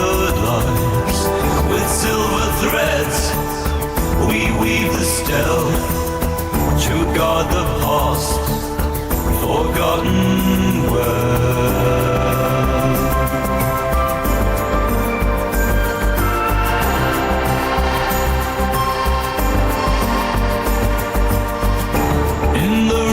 Where the myths collide with hidden lore, our fates are tied. Signals bouncing off the astral plane, invisible codes that can't be tamed. We decode the stars under the midnight veil, a stain and serpents with midnight hail. In the echoes of time, where the legends lay, we tread the path where shadows play. With spectral eyes we discern the truth, unraveling tales from ancient youth.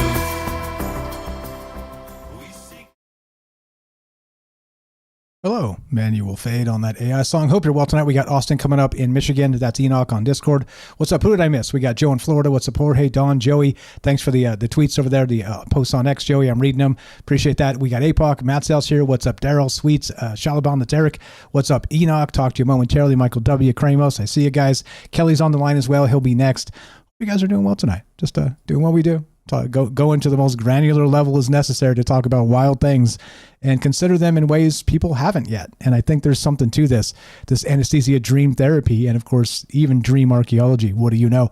And again, have you ever heard of this? I guess that's probably a proper question as part of it. Who did I miss? If I missed anybody, how you doing? What's up, Jen? James, great call from James as always, and Jen and everybody else. I appreciate it very much. You guys are the best, as you know. And here we go. More Troubled Minds coming up. Austin first, Kelly next, and your calls as well.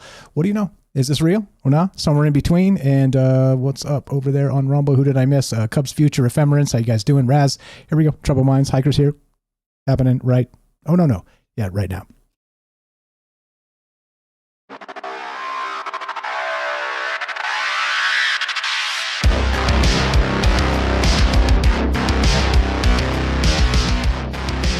Welcome back to Troubled Minds. I'm your host, Michael Strange. We're streaming on YouTube, Rockfin, Rumble, X, Twitch, D-Live, and Kick. We are broadcasting live on the Troubled Minds Radio Network. That's KUAP Digital Broadcasting. And, of course, 88.4 FM Auckland, New Zealand on the Underground Media Network. Tonight, we're talking Oneiric Archeology. Yeah, exploring the super dream. What does it mean? I don't know. As usual, no answers, more questions here. And these type of ideas seem to be not just, let's say, on our minds, because we all dream, we all wonder what happens when you flip off consciousness for a moment and what happens when you come back. Is it possible that this can actually be tapped into and used usefully as part of this, again, Oneiric archaeology, which, again, Oneros, the ancient Greek god of dreams, and this bizarre tale. There's a couple of these. I found a couple or a few of these. Just search it yourself, Oneiric excavation or actual Oneiric archaeology, and you'll find a few tales here. But this one in the late 60s with these individuals doing basically dream journaling around archaeological sites where they expected to find things from local residents, and then dream journaling, cross-referencing, and this is the best part. Their methodology included elaborate dream documentation protocols, statistical analysis of symbolic patterns, and correlation with geological surveys. While mainstream archaeology rejected their approach, they accumulated a surprising success rate in predicting the location of buried structures. Again, real or not, I don't know. I didn't vet it. So again, throw it out if you think it's BS. It might be, by the way. Don't forget that. If it's on the internet, it might be BS. But also, more importantly, is the context and the larger conversation. Do you think this would even be possible? And that's where we're at. And of course, the different layers and levels of dreams with anesthesia and dream therapy, and what is a super dream? And does that imply a super duper dream and a super duper duper dream? 702-957-1037. Click the Discord link at troubledminds.org. We'll put you on the show just like this. Thanks for being patient with each other. Austin in Michigan. What's up, my man? You are on Troubled Minds. How are you? Pop on in here and go right ahead. What is on your mind tonight? Test 1 2. Enoch on the Discord. You're on Troubled Minds. How are you? Test. Give you the countdown, and then we'll go to Kelly if you're going to... Maybe you stepped away. Hit the restroom or something. What's up, Austin? Are you there? Testing 1 2. Test 1 2. Anything to add, James? Let's give. If you got anything to add, let's give Austin a second here, or if you don't, that's okay. I'll do something else. I would recommend anyone check out... even if you just want to know what I'm talking about with that book, Revival, I put a link in the chat earlier, and I can drop it again later for you all to check out as far as the summary of that plot goes, to get more details on what I was talking about earlier, because there's a lot more than that. And and if you're really interested in sort of that style, that horror genre of writing, you can check out that book entirely. And so just definitely recommend it, though, because how close it kind of can come into this topic. Yeah, wild stuff. Appreciate that very much. It seems like this has been, I don't want to say well-traveled in, popular fiction and culture, but it seems like it's definitely on our minds enough that it pops up in these stories and these myths and even the folklore, because the story we're reading may be folklore regarding these archaeologists, in Mexico. So who knows? Who really knows? I don't have those answers, but okay, last call for Enoch, and if not, we're going to Kelly. So Austin, if you're there, just pop in, and you got about 5 seconds, and we'll move on. But wild, right? Oneiric excavations, just the term itself is very... what would you call it? controversial, just to begin.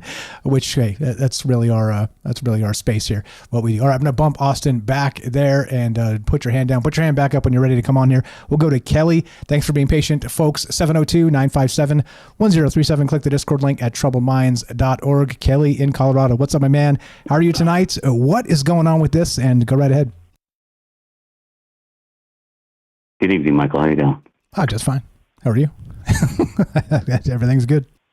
Good. Hey, I just wanted to call in and add a couple things. I didn't take no notes down this time, but I just wanted to add something to kind of like the archaeological part, right? So I kind of read a little bit about that. But it also, so when I read that, right, what comes to mind for me is like all those ancient swirls. Like we know all these ancient sites, right? All the ancient sites are on ley lines and stuff throughout the planet, correct? So if we take that, so if we take that, right?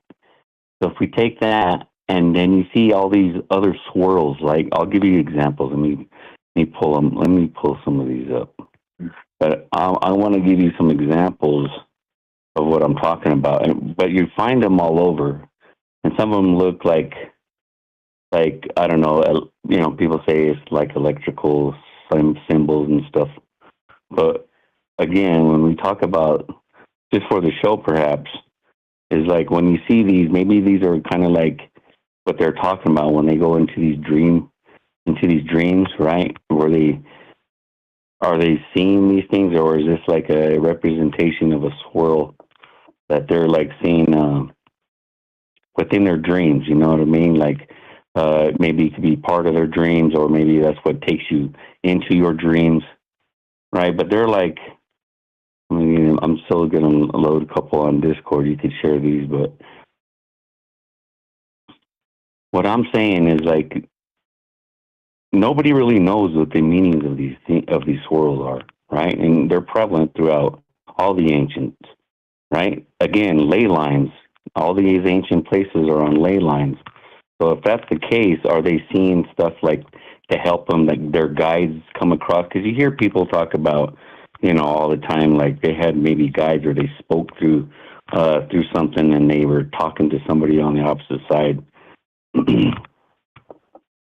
So I got a couple more. So I'll give you a couple examples of what I'm talking about, where the Native American art, where this guy, it doesn't look like anybody that's like a native person per se, right, as a representation, or could be a medicine man, but there's that one. And then this one here,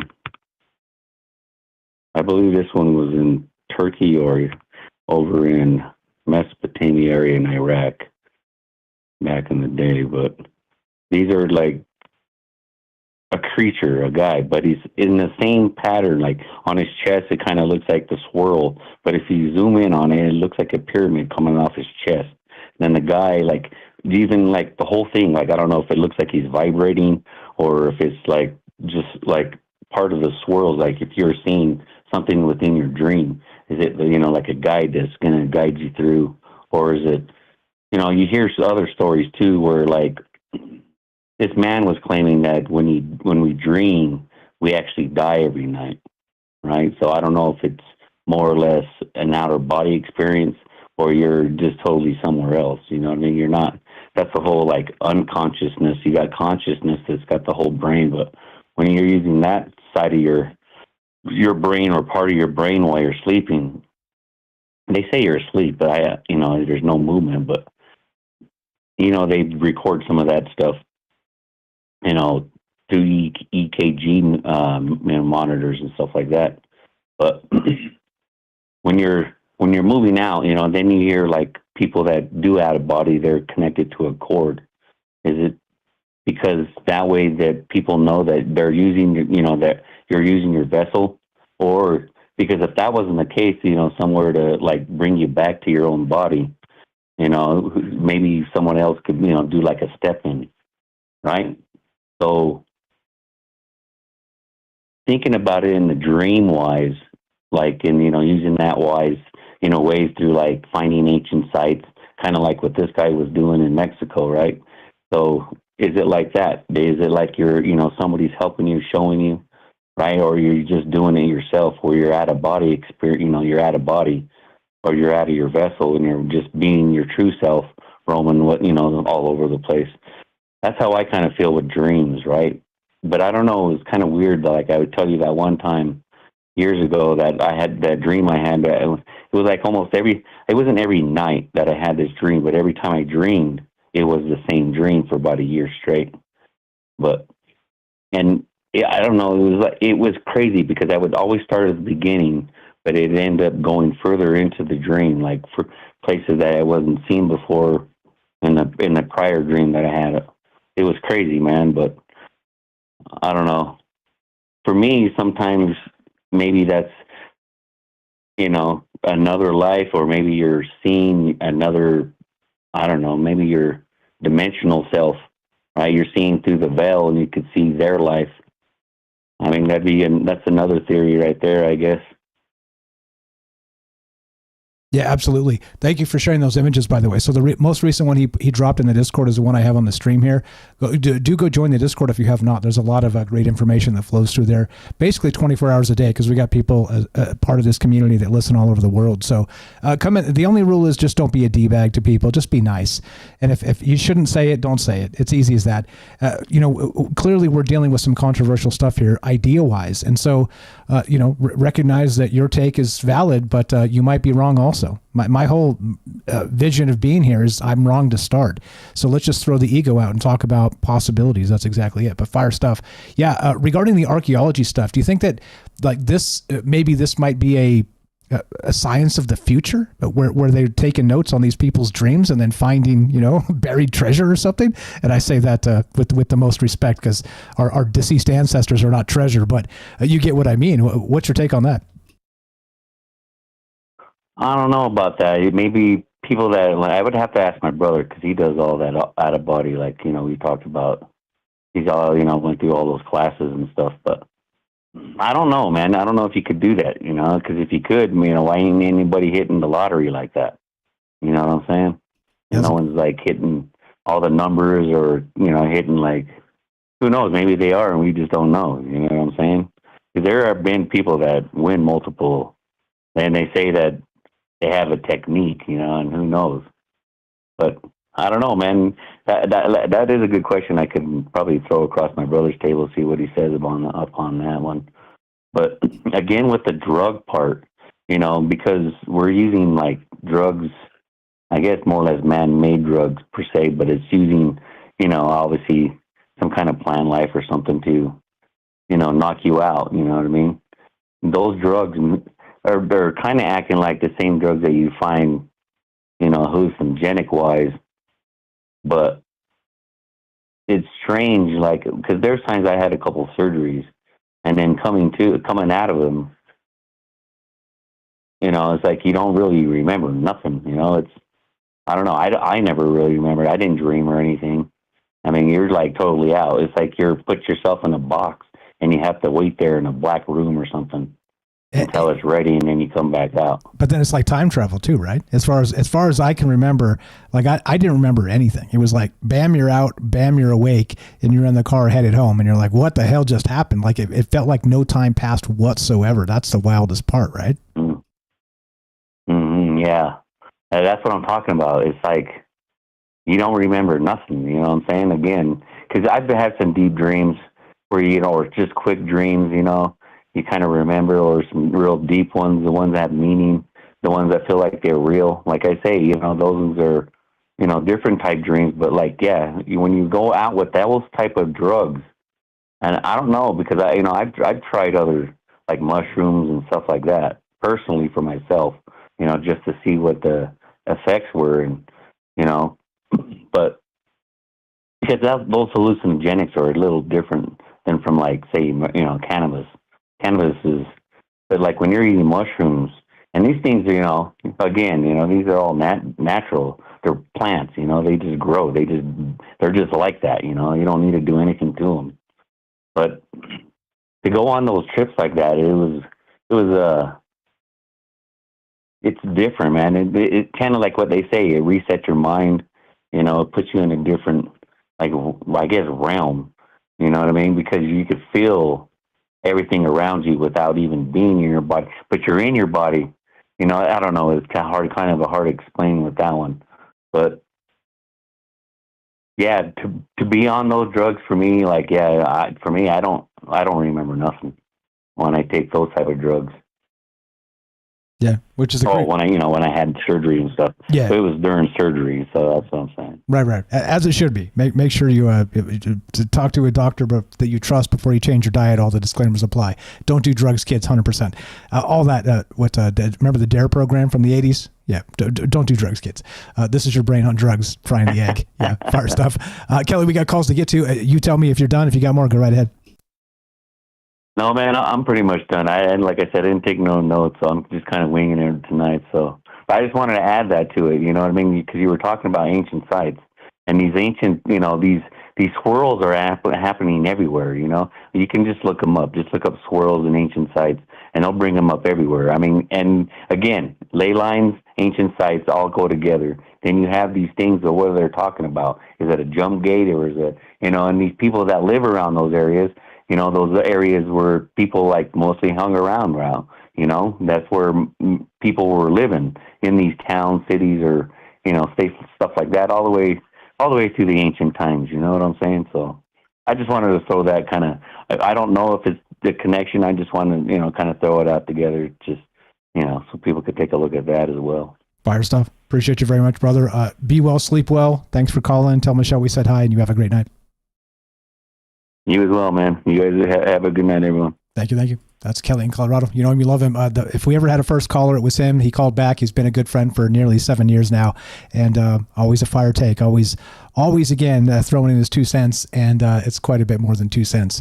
So what do you guys know about this? Talking Oneiric Archeology tonight, exploring the super dream. A lot of ways to look at this, and that's why we talk about it together in this collective, because, hey, I'll bring the wild idea, but let's put it to its paces and see where this leads. A lot of wild things as part of it. Let's go to Austin in Michigan. Enoch, what's up, brother? You're on the thing. So thank you for the message. You were playing fetch with the dog or something. Welcome to the joint. How are you? You're on Troubled Minds. Go right ahead. Speak up loud and clear, please, because you're always very quiet. Go right ahead. How do I sound now? Way better. Stay close to the mic, please, because if you dip down, I have to go do extra work. So please lean your neck for me so I don't have to do extra work. Go ahead. Yeah, it's this beard. It's getting in the way. Nice. My take is the dream world. What I've heard a couple callers say, some of the things that synchronized with me were that it's the other side of life, death. So when I think of life and death, I think of the dream world, and I think of the wake world, or the world of the people who are awake. And I think that there is no book out there that you could obtain greater wisdom and understanding from than no other than the book of your life and the book of your dreams. And what I mean by that is, if you start to write it down, it turns into a book, and if you made it to that point, then you're already far past 90% of the population, because people don't go that deep. It takes discipline, self-control, to the ability to let go of things that may be blocking you, for more time for things that can build you up, and seeing all of that more clearly through your journals, because you'll naturally come to more meditation and clarity and dream control. Don't use alarms if you can. That helps your brain not trigger the fight or flight response when you should be training your mind to remember your dreams, which makes them more animated. So if you ever have a dream where you can't get your kung fu through and you're like, oh, I'm frozen, what's happening? You just gotta practice the muscle of remembering your dreams by taking down note within the first 20 minutes after you wake up.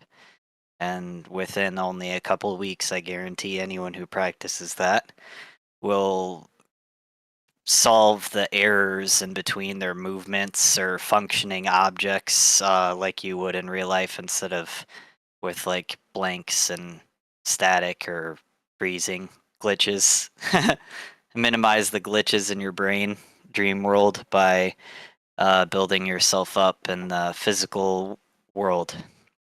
And reading, walking, things that will run different, more sensory perceptions through, more perceptions of different senses, which help also grow the brain's memory, which things that I've given up to achieve more dream control.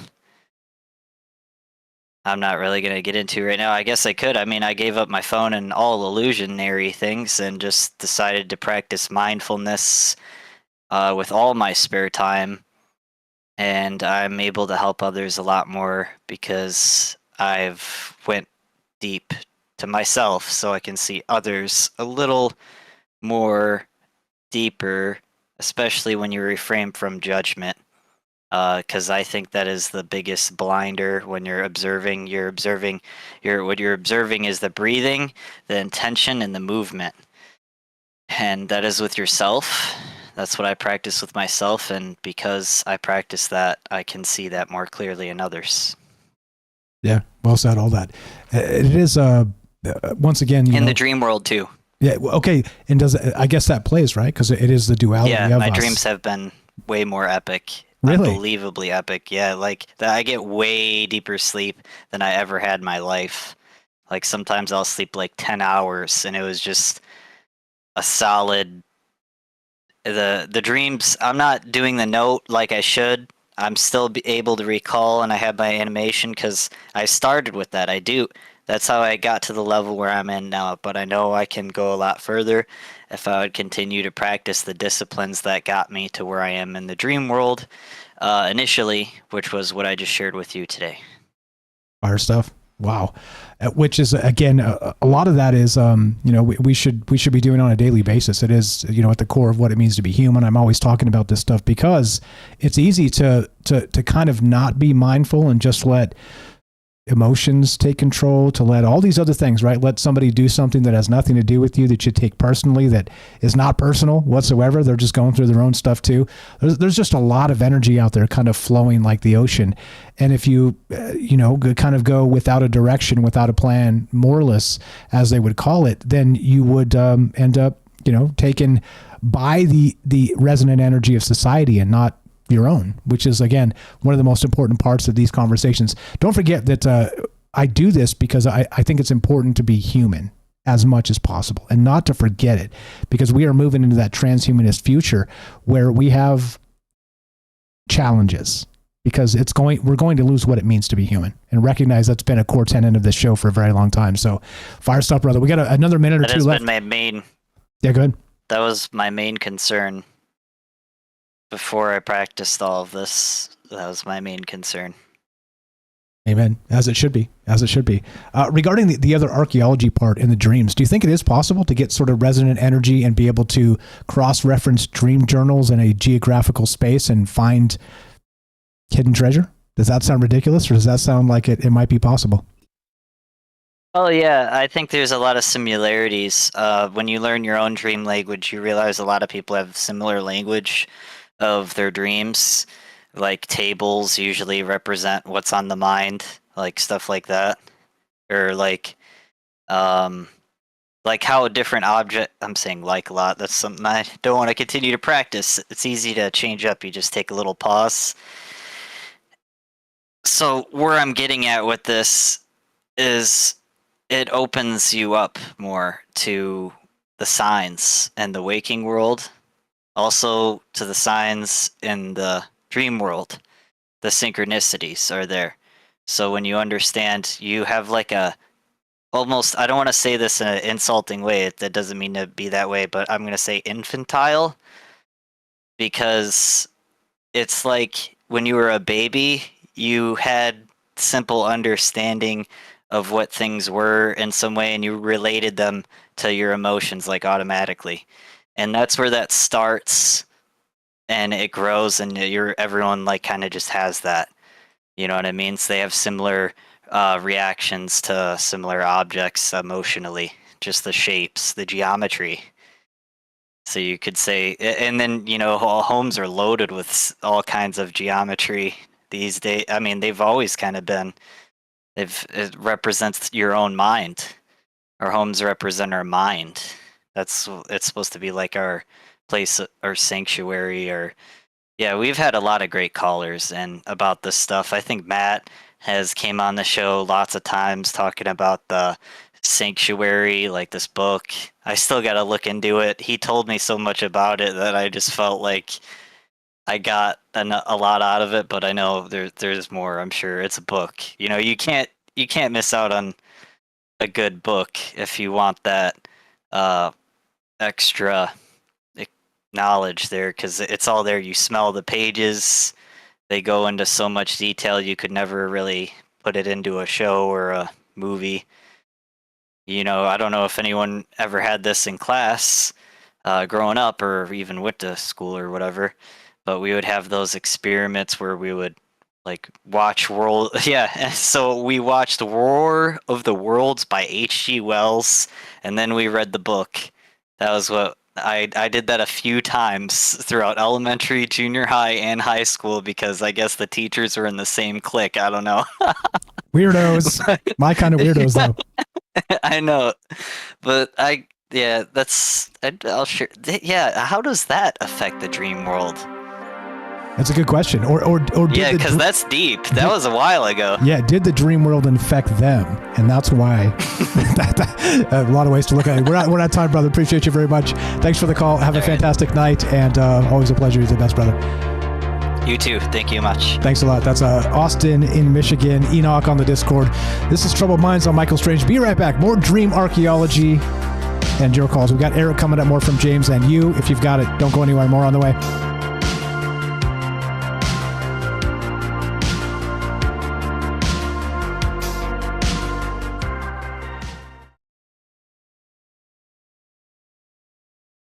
Drifting through the quantum haze.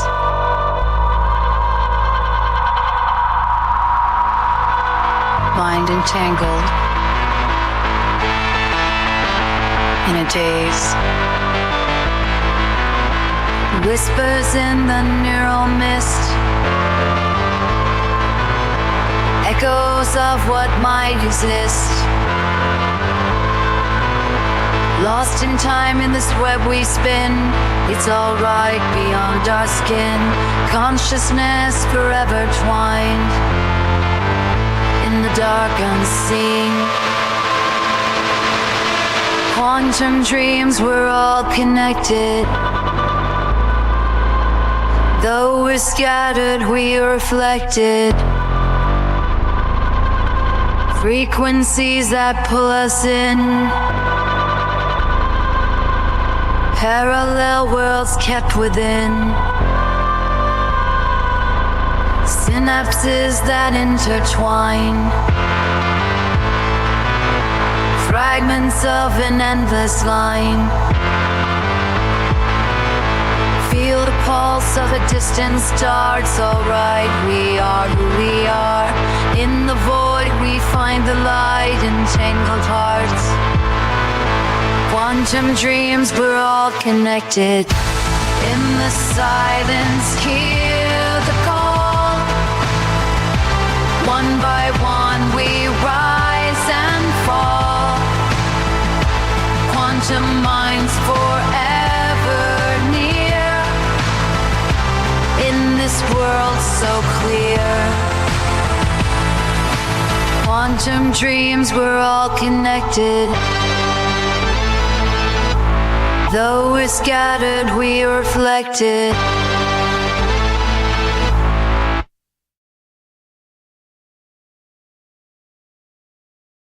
Dark energy in the depths we find.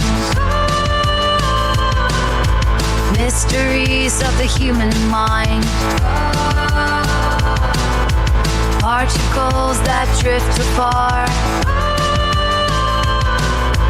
Whispers of who we are. Hold the thread of the great unknown. This It's alright, we are never alone. Flow through time on currents thin. Universe is found within.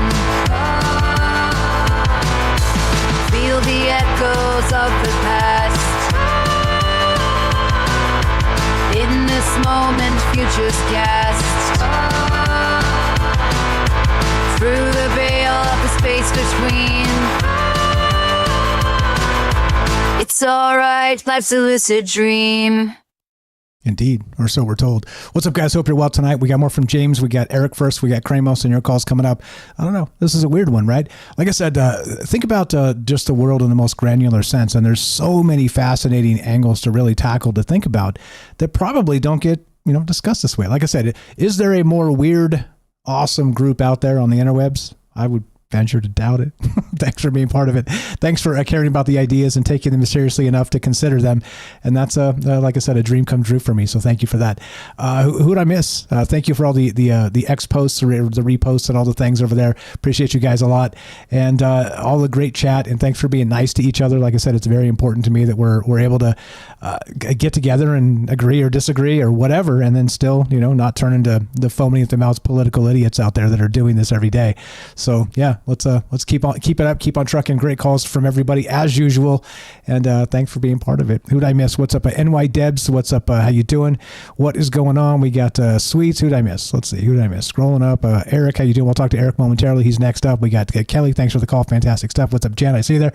Hope everybody's doing great tonight over on Rumble. How you doing? We got Cubs Future. YY's here. What's up, Raz? Puff. We got Hiker. I see you guys. Thanks again for being cool and chill in the chat. I see the pinned messages. Trying to keep up with all your guys' thoughts as we go, synthesizing as much data as fast as possible. I think I made it in Neuralink. Here we go. Troubled Minds happening now.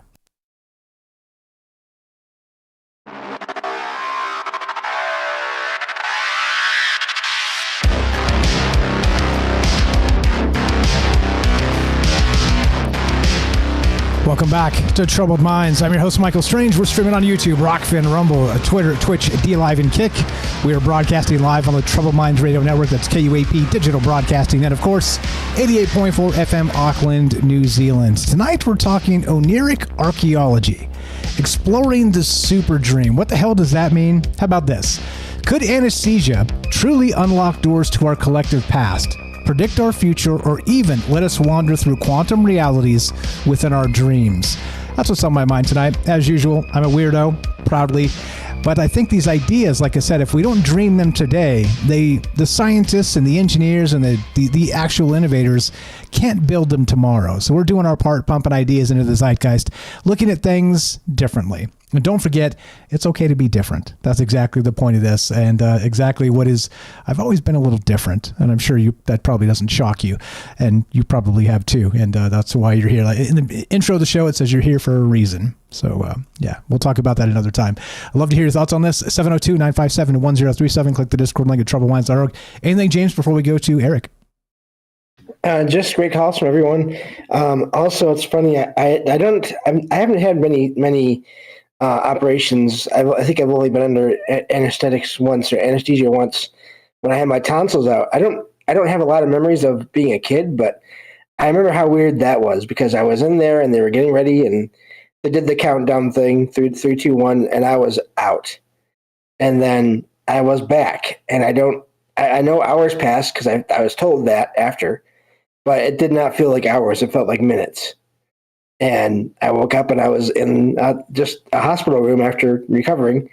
And it was so weird because I do dream a lot. I have a lot of dreams normally, and I have various levels of remembering them. But there's nothing in that time at all. Yeah, just darkness. Exactly the same thing for me. It was like snap your fingers, you're out, and then snap your fingers, you're awake, and you're, like I said, I'm in the car headed home with an ice bag, like gauze all in my mouth and an ice pack, and like, what the hell happened? Like, what the hell happened? This is not right.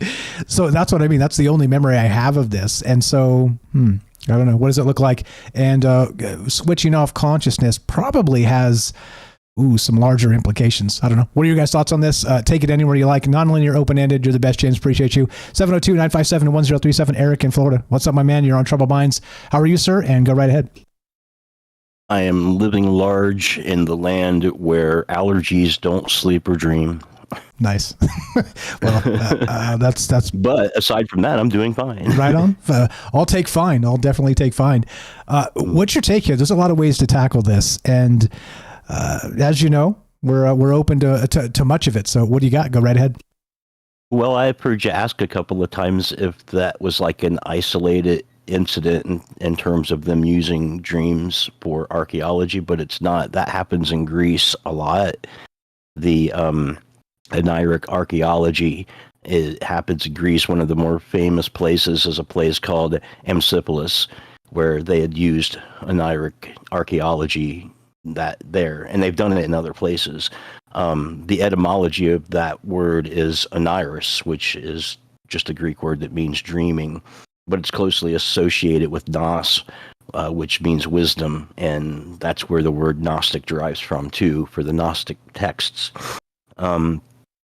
So there's that. So I mean, it is something that's been happening for a while and has had some legitimacy, in the community. And why maybe does that happen? Well, we've talked about epigenetics here before. Generally, when we're talking about epigenetics, we're talking about extending the life. But in this case, epigenetics also is the factor that's responsible for ancestral memories. In 2013, there was a study of researchers that trained mice to fear a specific smell, which was cherry blossoms, by pairing it with electric shocks, and their offspring of these mice would not get around anything that smelled like cherry blossoms for like 3 generations. And they've noticed it in people that have immunities to diseases and things of that nature. So epigenetics is responsible for ancestral memories, and if ancestral memories are a part of who we are, they certainly should be able to be accessed in different states of consciousness. For sure, there's gamma waves, which are between 30 hertz and 100 hertz. There's beta waves between 12 and 30 hertz. There's alpha waves.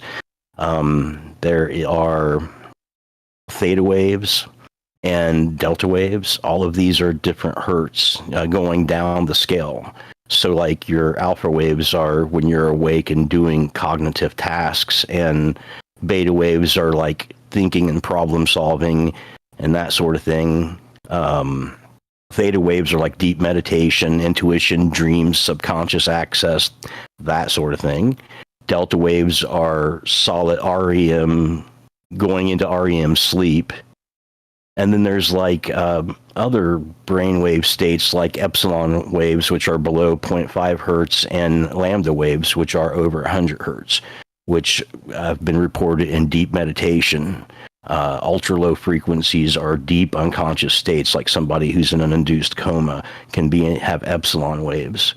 All of those different wave patterns and the subharmonics of those wave patterns in the brain is most likely what gives rise to the amazing amount of different types of dreams. We have regular dreams, precognitive dreams, lucid dreams, reoccurring dreams, the ones I fear the most, pathetic dreaming, there's false awakening dreams, healing dreams, past life dreams, mutual dreaming, visitation dreams, archetypical dreams, drug-induced dreams, somnambulistic dreaming, dissociative dreaming, dream walking, or also known as astral projection. Interesting ones there are the somnambulistic dreaming, which has been talked about here with sleep paralysis and this sort of thing, not being engaged and you wander around. It's also associated with alien abduction and incubus and succubus mythology. That sort of somnambulistic sleep paralysis dreams that seems to coincide with that, with what they call the God spot being activated at the same time. Yeah, tons of stuff here. Yeah. Just real quick. So it's strange that, again, so the different brain states, the waves, and all the stuff of this. clearly we recognize some. Do you think there's more, esoteric aspects of this to maybe tapping into a particular level of those dreams, like a prophetic dream, like maybe you, like a hemisync sort of aspect, you turn on some binaural beats or something and then go to bed to it, and then you can sort of access this type of dream versus that type of dream? Like, how does that work in your mind? Sure. As one of the other callers said, you can train yourself to have various kinds of dreamings. Most people want to have lucid dreaming, but you can train yourself to do this, and you can access that. It's something that people can do, but like he pointed out, most people either avoid it or don't even think about it. I think you could access ancestral memories, past lives, various things with these different kinds of dreaming.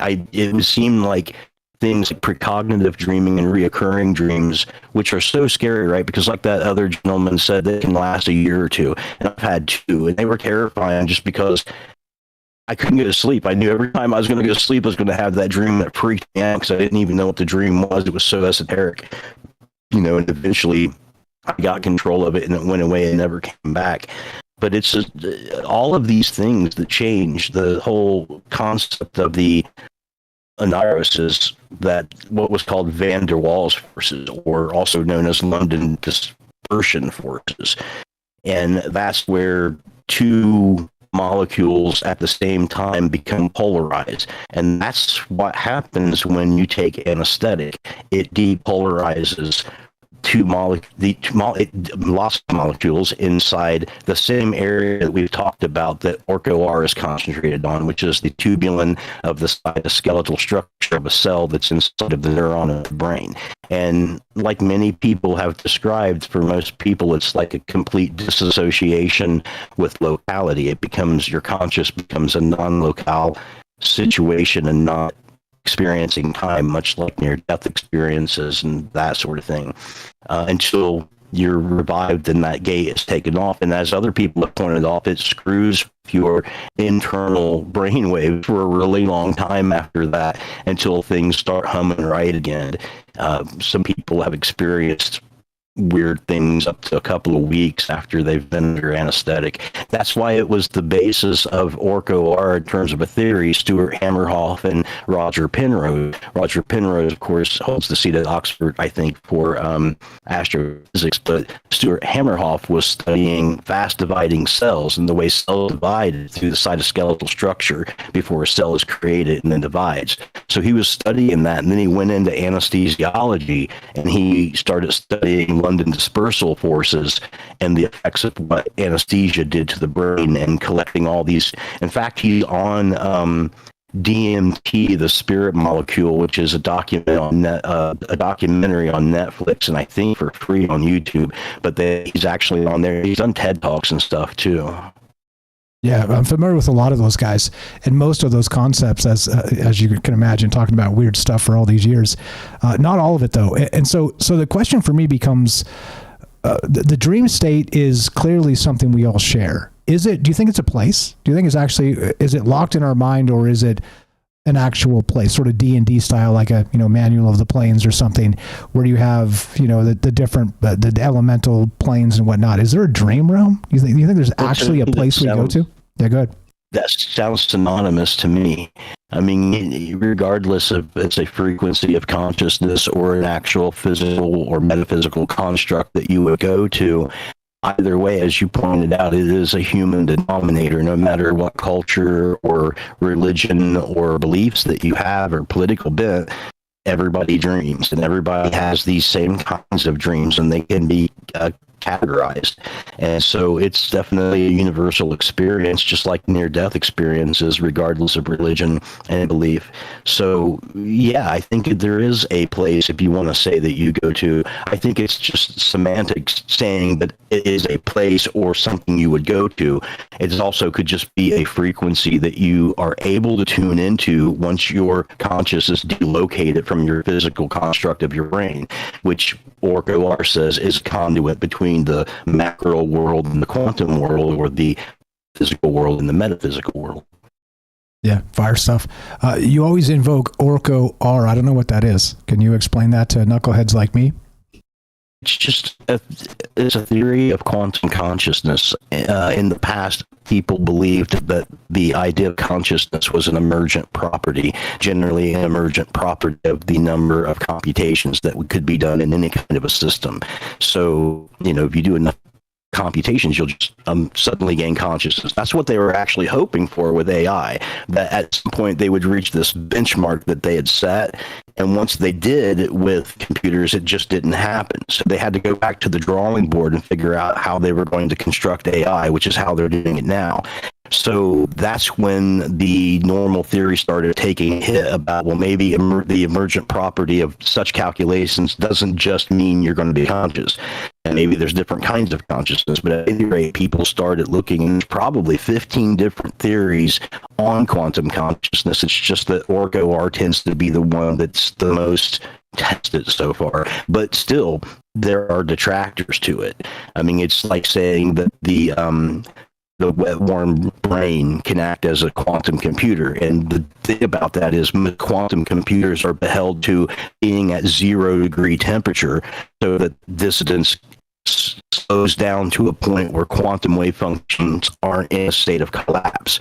That's what cytosine has to do with OR. Cytosine is stretched out along the soma and the axon of synaptic circuits and acts in a gel-like state as an insulator for dissidence, so that biochemical energy can propagate through neural nodes, and then it acts also as a liquid that allows this propagation to occur. So it's a pretty weird theory, but I'm starting to see it in textbooks. As of 4 years ago, I've seen a chapter in an anthropological textbook that had a chapter on quantum consciousness in general, but talked a lot about OR. But yeah, and the other part, or it stands for orchestrated reduction. The OR is orchestrated reduction, and the difference is that most reduction is done when a quantum wave collapses into whatever it is. So if something's in a quantum state, like an electron, and you measure it, you collapse the quantum wave function, and that's what that means. And so an orchestrated reduction is one in which they're saying that a number of neural nodes have to be activated at once before the stimulus is decoded, and in that time period is longer than it takes for normal quantum wave functions to collapse. So the question is, how is it sustaining itself longer in this dissidence? And the way they've said is through cytosine that goes into a gel-like state and acts as an insulator in the wet, warm brain, so that there can be quantum computation being done, which is done in those tubulars where the anesthetic is what hits there. And nobody really knows exactly how that works or why it does it, but that's what they do know. Good enough for me. There's a lot there. Just an FYI for your internet's wobbling in and out. I don't know if you can strike a pose, or if you know any tricks to kind of fix that. But I didn't miss any single word you said, but it's kind of like slightly robot-y and sometimes. So just an FYI, if you have any tricks, please perform them. Stand up and hold the phone to the sky, or whatever it is you're doing. Regarding, I will offer a votive dove to the god's face. Please do that. Please do that.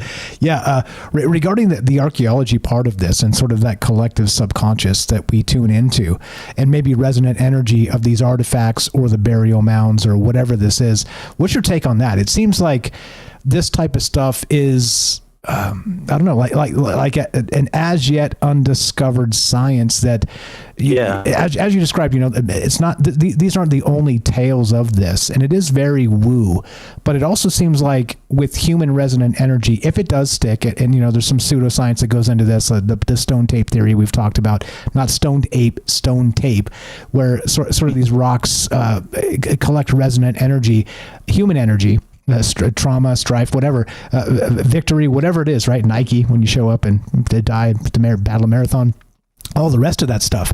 But also, what does this look like in the future? You think that we're going to be able to literally tap into this and dial in and be like, hey, check this out. Suddenly, all of the dreams in Las Vegas are similar because we've got all the data of them, and now we know that there's an Indian burial ground, over here or something. Like, do you think this is coming? Do you think this is actually going to happen here?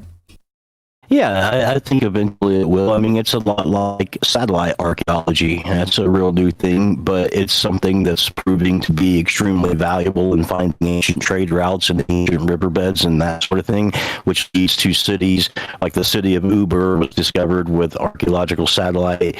And they think they've spotted the Garden of Eden and that sort of thing. So or underwater archaeology because of the flood and the flood myth. So many things being buried in like the Caspian Sea, the Black Sea, the Mediterranean, the Persian Gulf, in those areas.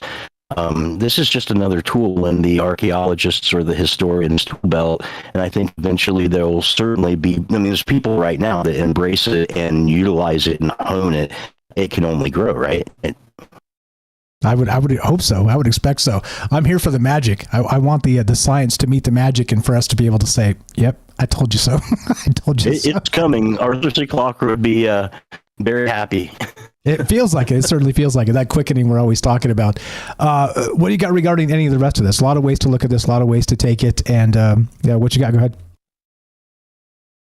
Just that it's something that people should look into and people should utilize. That's how I take it. I mean, I think epigenetic studies should continue in ancestral memory as much as in aging, and I think that the Oneiric archaeology should be continued. I mean, it's a huge tradition in Greece, so it's probably never going to go away. But so there's all that. Yeah, Greece has a lot of interesting things too, but that's another call.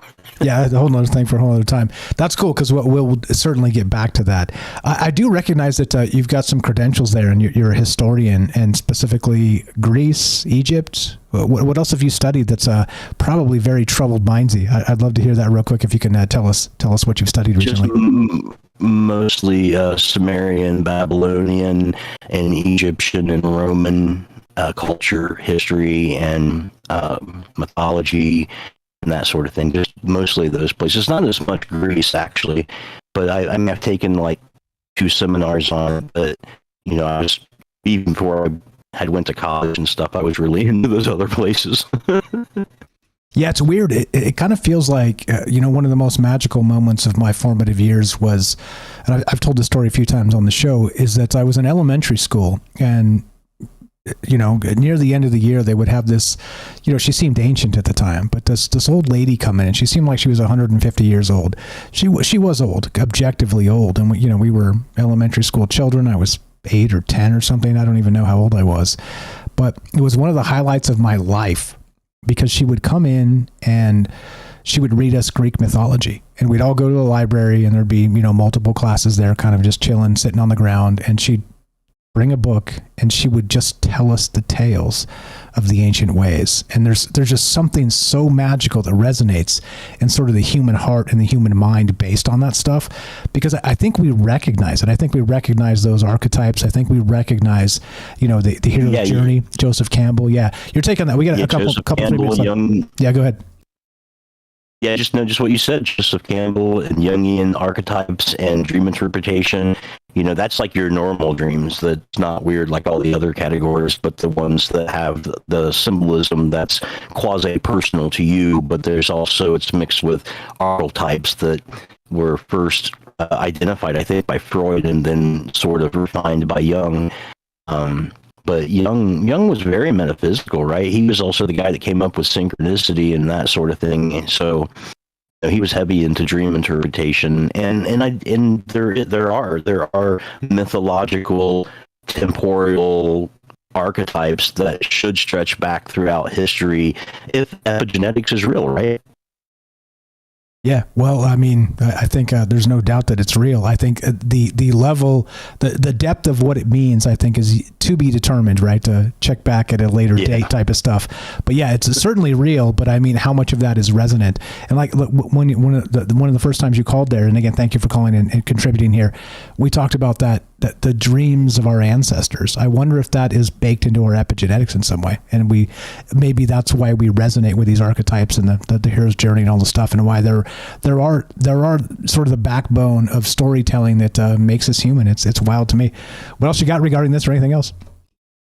Just the reoccurring dream, man. Like, consider if anyone's had a reoccurring dream, it's usually lasts for like a year or more, and nothing feels more alien than having a reoccurring dream, because typically it's more bizarre than the typical archetypical symbology that you're dealing with, and it's just something you've got to wrestle with in your mind. And so if there was ever a manifestation of an aspect of a whole community dreaming together or a super dream, I feel like it would manifest as a reoccurring dream, almost like a message that keeps repeating and echoing in the conscious of everyone, that you happen to tune into that frequency, and until you understand the message, you can't untune yourself, and that would be it. Right on. Fire stuff. You were the best. Appreciate you very much. As you know, Eric, a new friend, brilliant, troubled mind, as you can tell. And where have you been all our lives? Welcome to the thing. Give him a follow. Go check out his music. I haven't done it myself yet because I'm up to my neck, as you know, doing all manner of things. But please check it out. troubledminds.org/friends. While you're there, follow all the rest of our friends. But Eric is right there. We just added him. Added Fred as well. Shout out Fred. Fred and Eric, you guys are added. If you guys should be on this list, it's a big club, and you are in it. You are in it. This is an in club. It's not an out club. And all you have to do is help us one little bit. Call in, repost us, spread the word, whatever it is, you help us one little bit and you got something to share. Reach out to me on email and we'll put you on this list, troubledminds.org/friends. Eric, you're the best, brother. Appreciate it very much. Thanks for being part of this. And please help our friends while you're there. So just send me an email if you want to be on this list, troubledmindsradio@gmail.com. Easy as that. Or you can go to the website and click, where is it? Is there a contact thing on here? Oh, crap. I don't know. Yeah, the bottom. Click the contact link. It'll give you all my links and you can see that stuff there. Fire stuff, Eric. Appreciate you very much. Yeah, a lot of let's say, moving pieces in terms of these ideas. And that's how I like it, right? I don't like static explanations for a dynamic world. I don't dig it. I don't dig that, as you can tell. And that's what brings me back every night to kind of think about these things in the most granular ways, but also combining them with the past, the present, and the future. Fire stuff. You guys are all the best. Thanks for being part of this. Kramos coming up next. Thanks for being patient, my man. More from James if you got it. And your calls as well. Don't go anywhere. More Troubled Minds coming up. What do you think? Oneiric Archeology. Exploring the super dream. If there's a super dream, is there a super duper dream? And how do we dial into these things? And what level of technology will make this possible? Or do you not want anything to do with any of it? Be right back. More Troubled Minds coming up. Don't go anywhere.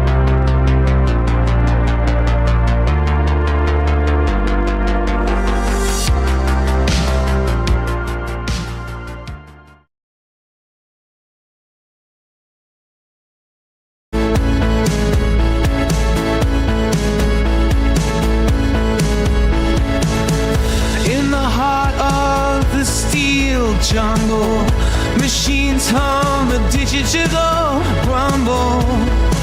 Gates of cyber open wide. Plug us into cosmic tide. Feeling sparks across the sky. As knowledge flies, we're amplified. Stargate, Stargate, Stargate. Open to the in this massive data center dome, eternal truth stop to roam. Circuits flicker with endless fire. Data streams that never tire. Unified by electric dreams. Unlock the truth in silver beams. Stargate, Stargate, Stargate. Open to the arcane fate.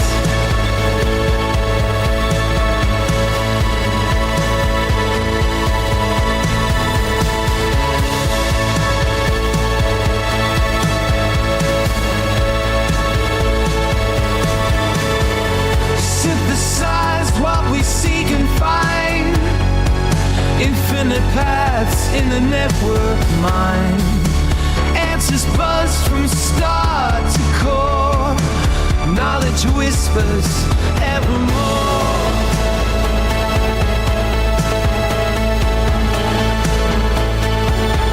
Stargate.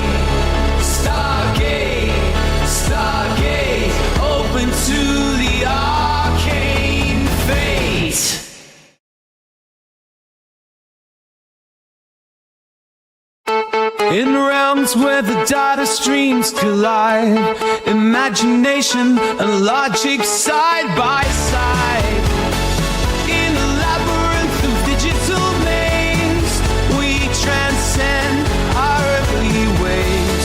Tapping keys like cosmic tones, spikes become our whispered homes. Stargaze, stargaze, stargaze, open to the Indeed. Yeah, right. Is that good? I like that song. Do you like that song? It's weird, right? You crank out, I don't know, 100 AI songs and there's like 10 gems or 12 or 15, like really good songs as usual, right? You remember the old days in the 80s, you go buy an album because you heard a song or whatever. Like it's like 1989. You heard this fire track and you're like, oh, this is going to be so good. And then you bought it and it was the only good song on the entire album. The rest was like unbelievable trash. Yeah, well congratulations, you got wrecked by marketing, and the musician's not so talented. But it's if you're a songwriter, you'll know what I mean. It's very difficult to sort of channel the essence of exuberance or something through a musical space. It's hard. It's a hard thing to replicate. Well, art. And AI is getting scary close. Love to hear your thoughts. We got more coming up. I appreciate you guys being patient, and let's go. We got Kramos coming up, more from James if he's got it, and your calls as well. Here we go.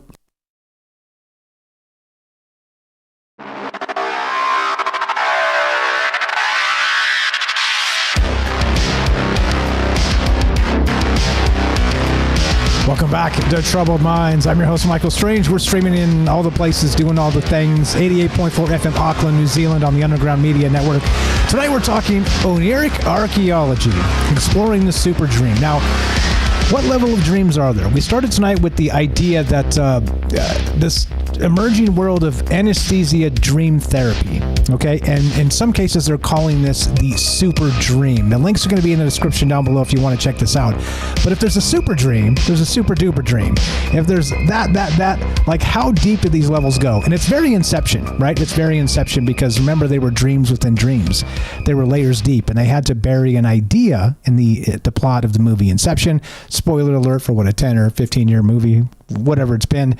But they were trying to bury an idea into this guy's subconscious so deeply that he accepted it as his own idea. And the way they did that, the only way they said they could do that, is to go multiple layers deep into his subconscious self through his dreams. And so there were dreams within dreams within dreams. That's a fantastic movie. If you've never seen it, I highly recommend it. I've seen like 5 movies in 10 years, and that's one of them, and it's very good. So do check that out. Interstellar is also a classic. James, put it on your list to go watch The Princess Bride, for crying out loud. That's 30 years old or whatever, 40 years old, whatever it is. But anyway, James can razz me about never seeing Beetlejuice. I can razz him about never seeing The Princess Bride. In any case, what do you know about this dream stuff, and how weird does it get? And what do we expect in the next 10, 15, 20 years regarding this technology? Anything, James, and we'll go to Kramos. Not just one Beetlejuice, 2 Beetlejuice movies at this point. No, I'm just kidding. Great calls from everyone. I like what Eric was saying about the whole frequency and all that. The different energy and levels of what the brain does and how that translates into dreams. That's a whole other topic that's fascinating that I don't feel I'm anywhere near qualified enough to get into much. Just I wanted to point that out. That's amazing. Just great calls from everyone. Looking forward to the rest. You were the best. 702-957-1037. Click the Discord link at troubledminds.org. Kramos, thanks for being patient, my man. You are on Troubled Minds. How are you, sir? And go right ahead. Hello, can you hear me? Loud and clear. You sound great.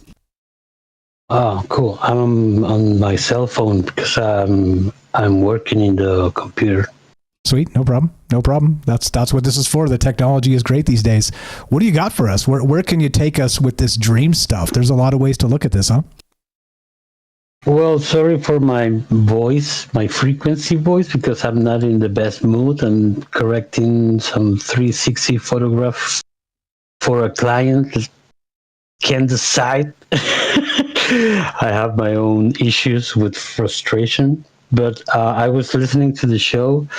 I really appreciate your space again, my friend. And wow, Eric call was very interesting because it reminds me, I'm 42 years old, and when I was like 18, it reminds me the dream workshop that I did with some friends, and we in fact learn how to get together in a dream. And I just did it 2 times because it's very risky, but it's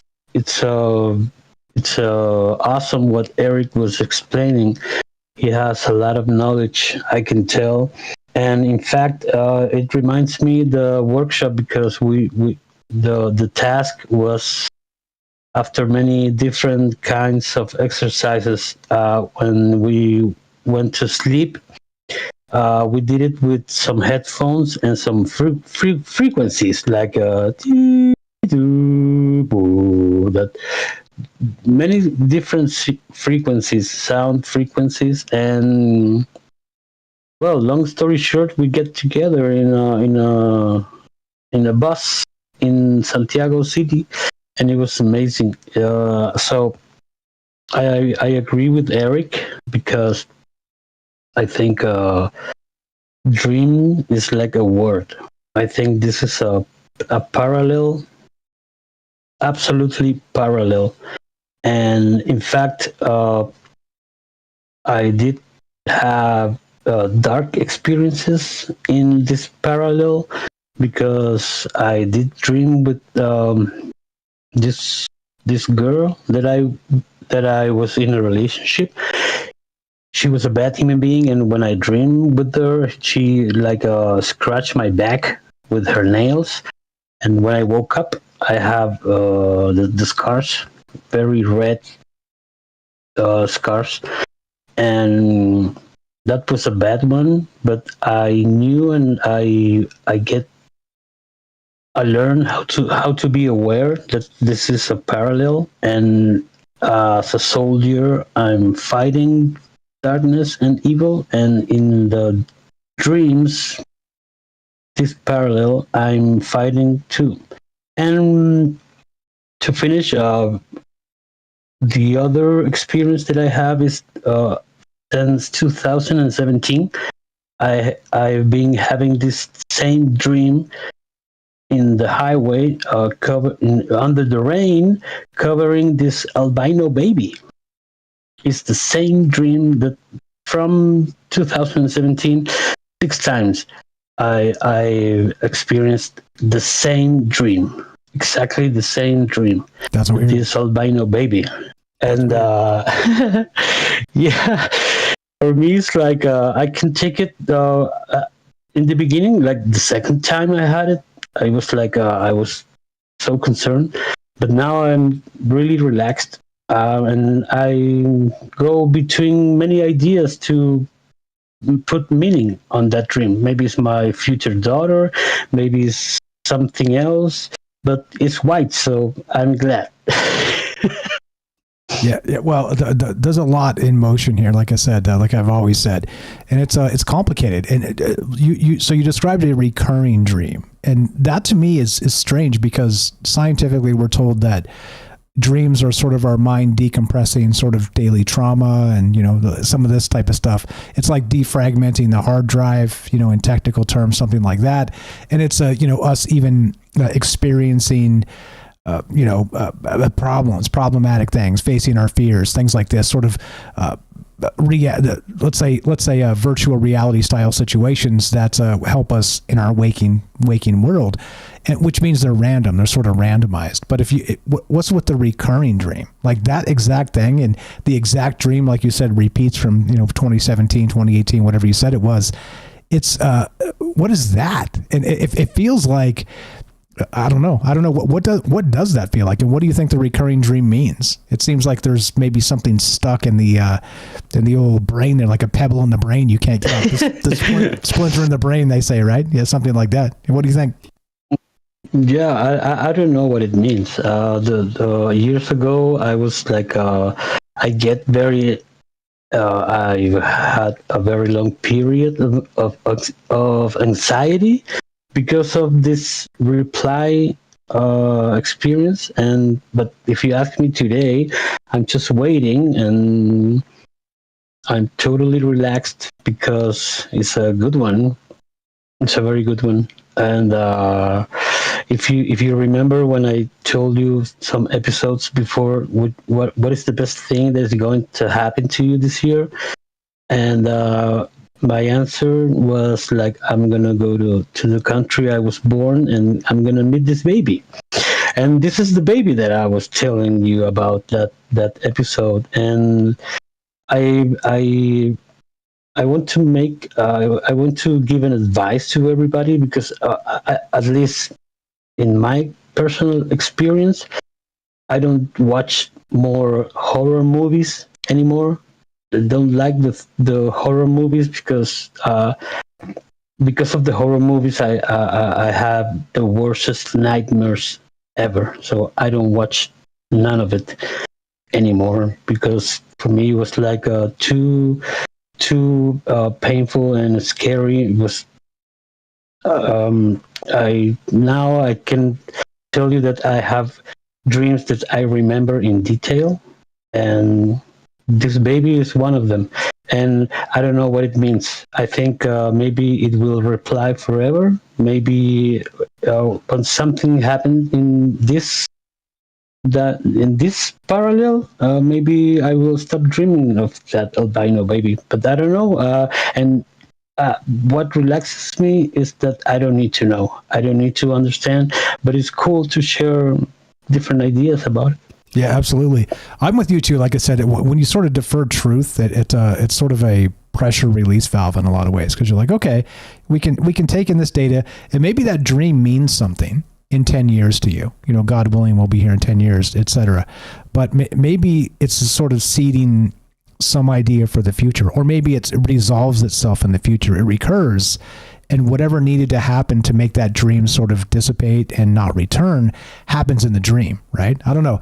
A lot of wild things here, a lot of wild things at play. And as usual, when you're talking about the human mind, there's so many mysteries that we really haven't cracked yet. That's why we talk about these things.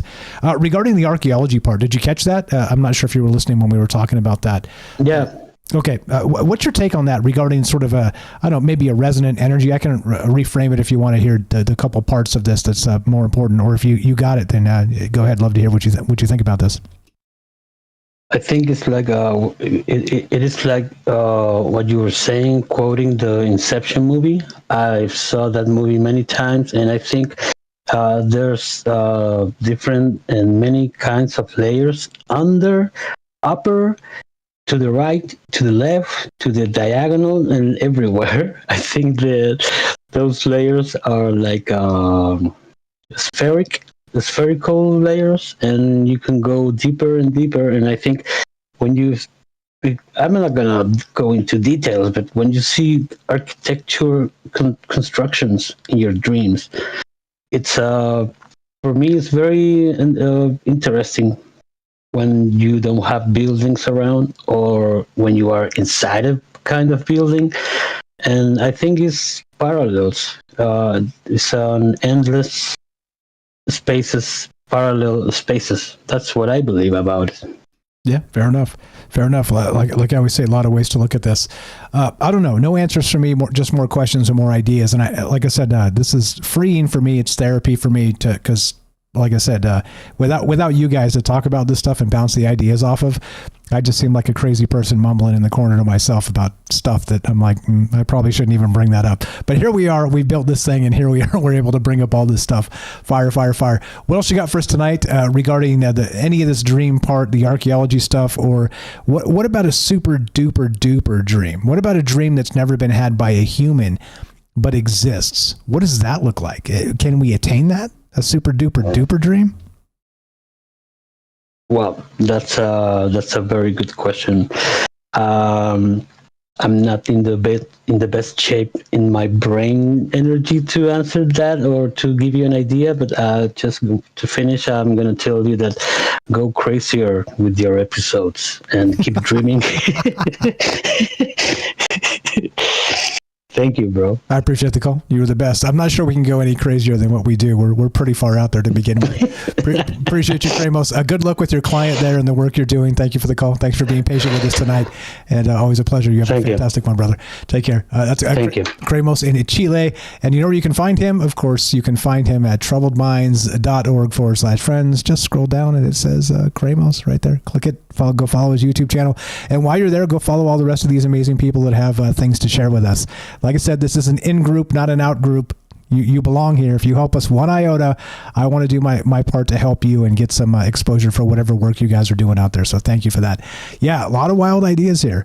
I don't know. And the recurring dream, again, that's a very striking one with like an albino baby in a very particular setting. And that's weird. That's weird. Forgive me for saying weird, but that's weird. And what happens when they recur? I don't know. James, do you have a take on recurring dreams? Because it seems like one of those things that it's almost like your subconscious can't let something go and wants you to maybe pick up a part of it that you missed. You know what I mean? Well, like, what does that mean? Yeah, I don't know what it means. I don't know if there is a meaning or if there isn't a meaning. If there's not, then that makes it even more odd to me that we have these recurring dreams. I've had a few that over the years that I can't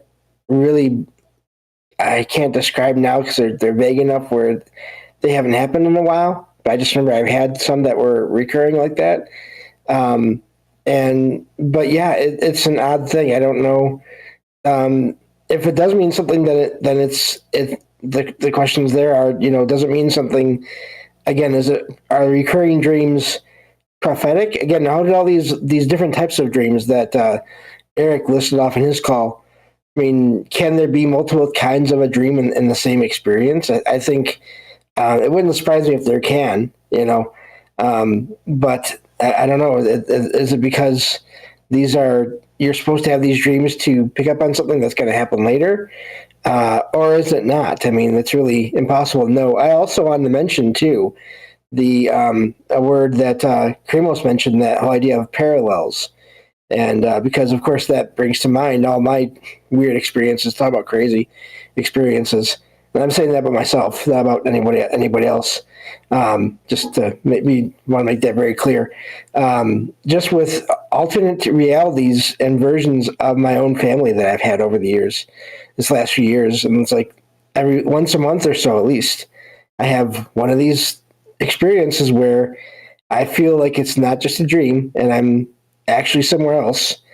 And there are people that I recognize, but they're different and they act different. And they seem to realize that I'm different from what they think of. Maybe, I don't know what they think I was supposed to be or what their version of me is. I don't even know. Whole other topic, but I think it's all connected as well. Yeah, always connected, right? There's a lot of connections that we don't give credit for the connections because we don't understand them yet. And that's okay. Like I said, our intuition definitely plays as part of these conversations. And that's why I'm here, by the way.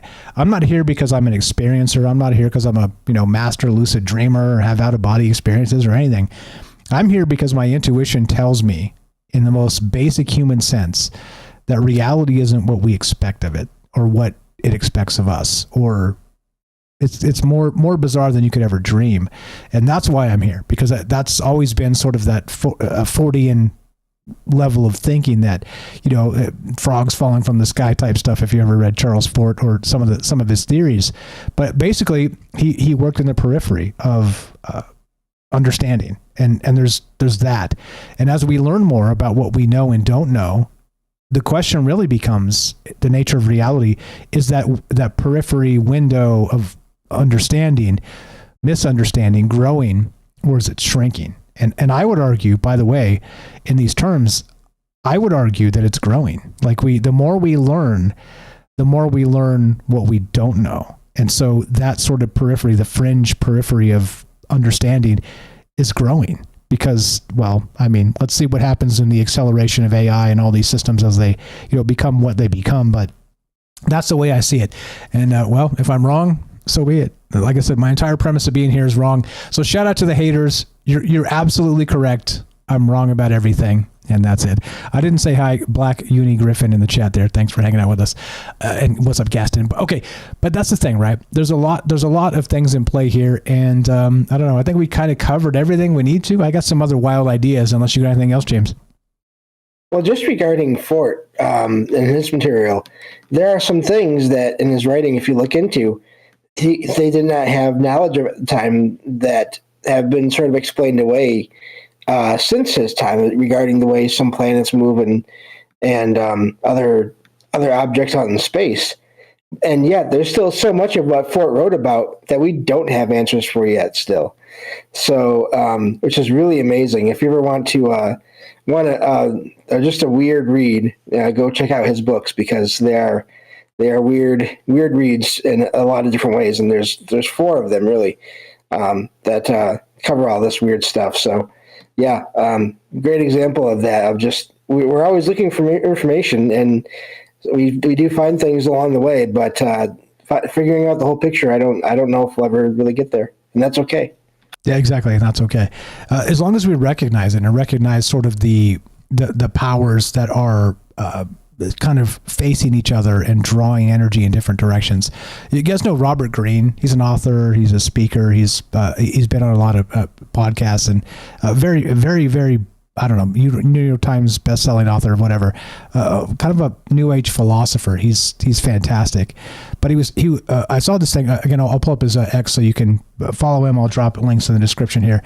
But I do follow him. My wife loves the guy. She's listening to him all the time, sort of for all the stuff, for all the things he says, because it's important to recognize when our intuition suggests reality is a cluster, then a cluster F is really what I want to say, that we don't ignore it. We respond to it in some way and recognize that things are backwards and upside down. And as part of that, well, if we ignore it, then we just become part of a system that's been cooked up to be used against us. I'll find this thing here, but basically, a video recently I saw him saying, Robert Greene's his name. Here you go, and pull it up on the thing. Do follow him on Twitter X. He's a fantastic follow if you guys have an X account. But a recent video I saw, he was talking about, and we talked about this recently as well, the education of children and the education of our systems, and that we have 3 levels of education, and one is from our parents. We're born, we get, sort of the most rudimentary, how to wipe your butt type of stuff, right? And like how to wash yourself, how to brush your teeth, all the stuff, right? All the normal sort of life stuff, plus whatever else your parents have to add to you, which again, don't forget that that's incredibly important. The added value you get from people, and especially your parents.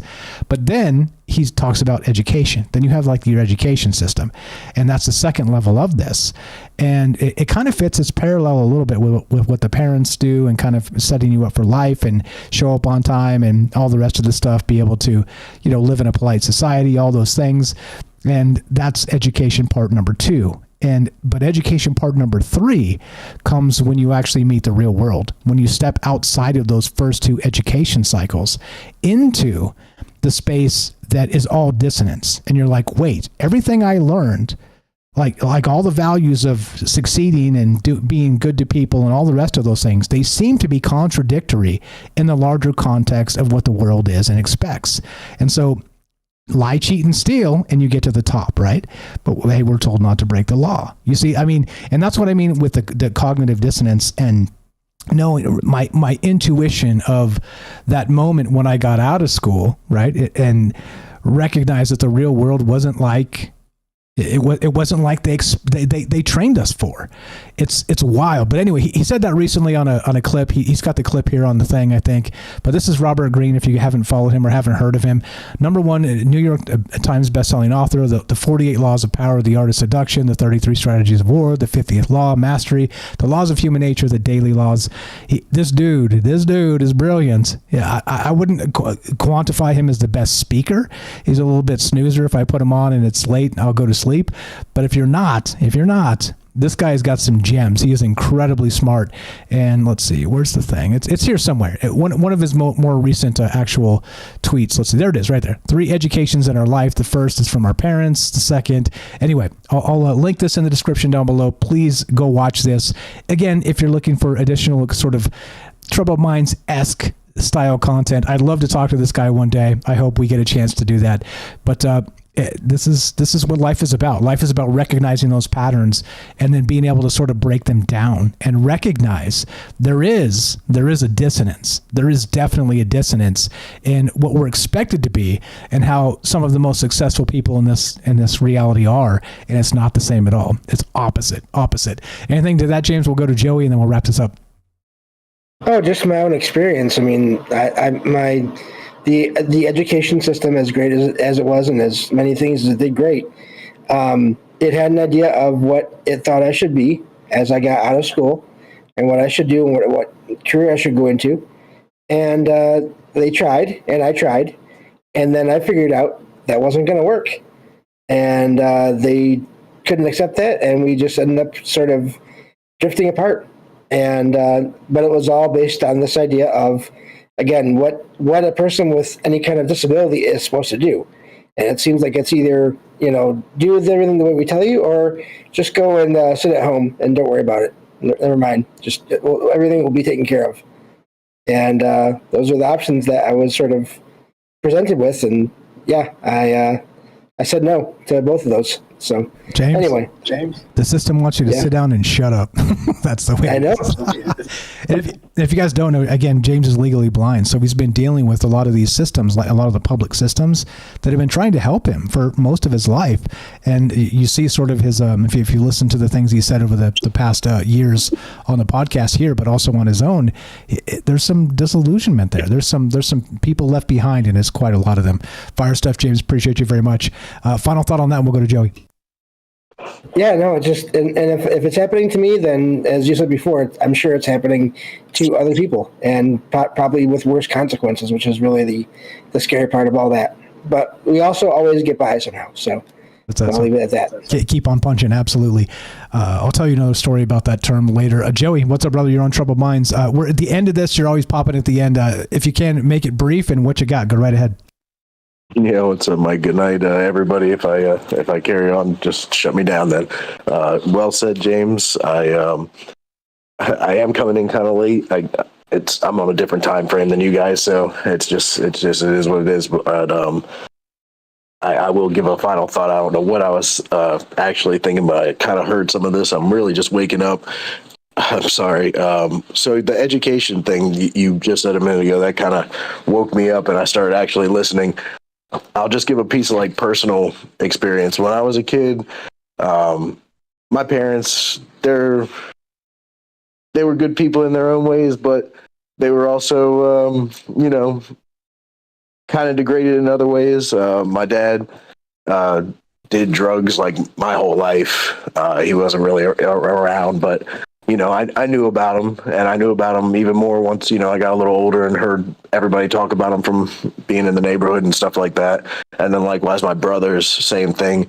My sisters, they dealt drugs. I was around crime a lot from a really young age, but I was always kept almost like at an arm's length because I was the baby of my family, and most of the degraded stuff happened before I was born, but people still did stuff. They just tried to make it not as obvious anymore. So, knowing everybody's real story from other sources or third-party sources that gave me an in to what my family really was, the facade they kind of put on me as to what they wanted me to think they were, I didn't hold it against them. I still learned a lot of stuff from my people, but I also learned that if your people do that to you, the rest of the world does too.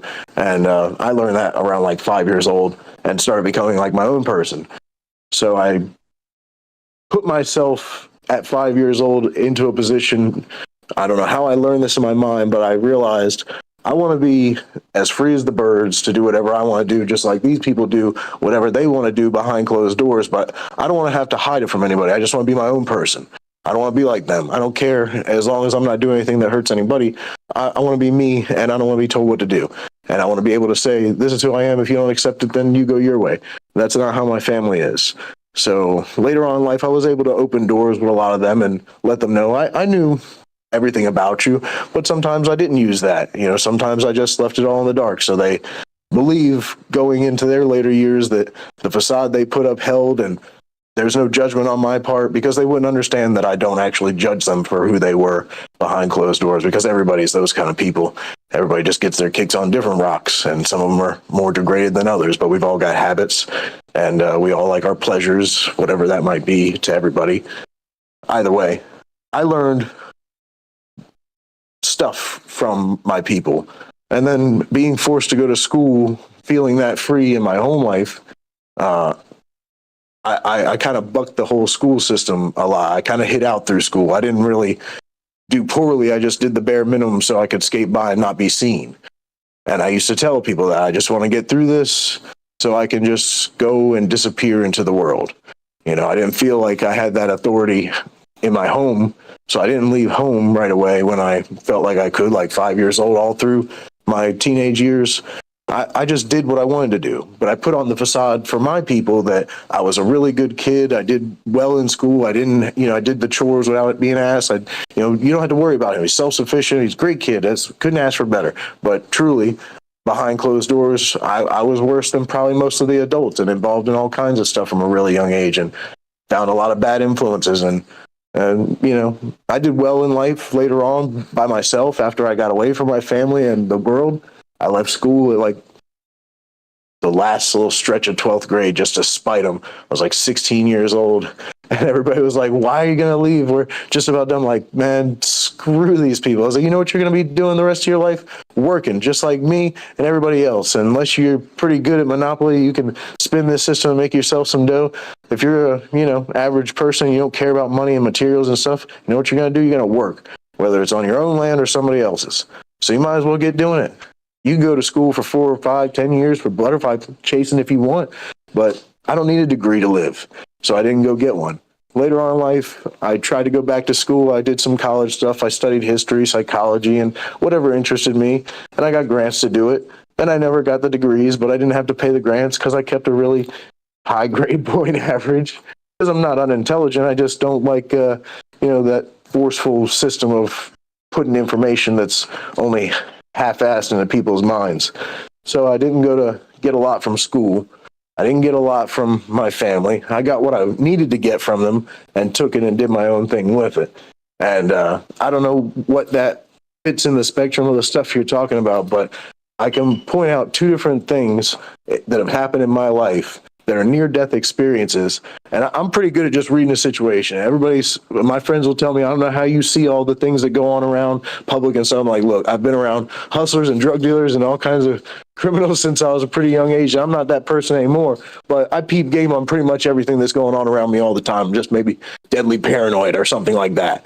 But 2 different times in life, right before I could have been deadly injured, I have either left this reality or had a vision of an alternate reality happen in France. Like my eyes changed and I saw an entire scenario play out where I was injured.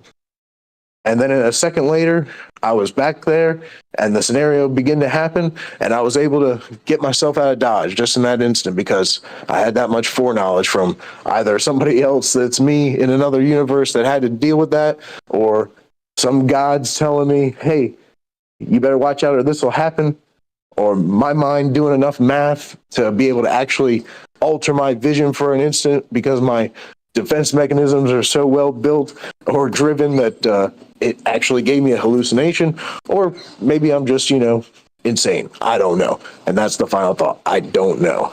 But that happened. I don't think you're insane. I don't think you're insane, brother. I think this is, again, a shared human experience and why it's so important to talk about these things amongst our peers. The law says a jury of our peers. That's what this is. This is a jury of our peers, except throw out the judgment. It's critical here to do that because what you're experiencing, other people are as well. By the way, MJ in the chat says this guy is talking about my life. So you see, like there are. I'm sorry. Go ahead. Just human resonant energies that people get. Yeah, go ahead. Final thought. What you got? Can I tell real briefly that the first time that happened to me, it's happened in an instant. Like this was the craziest thing that ever happened in my life, but it's a God blessing or something. I don't know who I thanked for it at the time, but I was a different kid. I was like 15 years old, and I was looking at this piece of glass, with like some kind of real emphasis. I don't know why, but I was really feeling this piece of glass.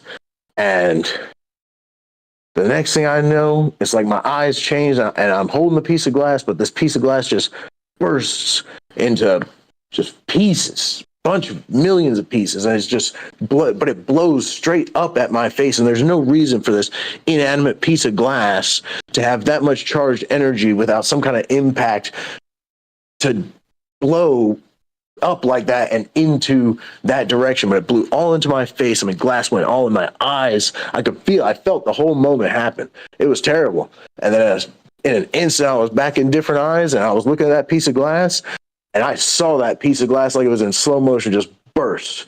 And it was all coming at me. And right before it got, my whole face just scrunched up and I felt all these shards of glass just spray across me.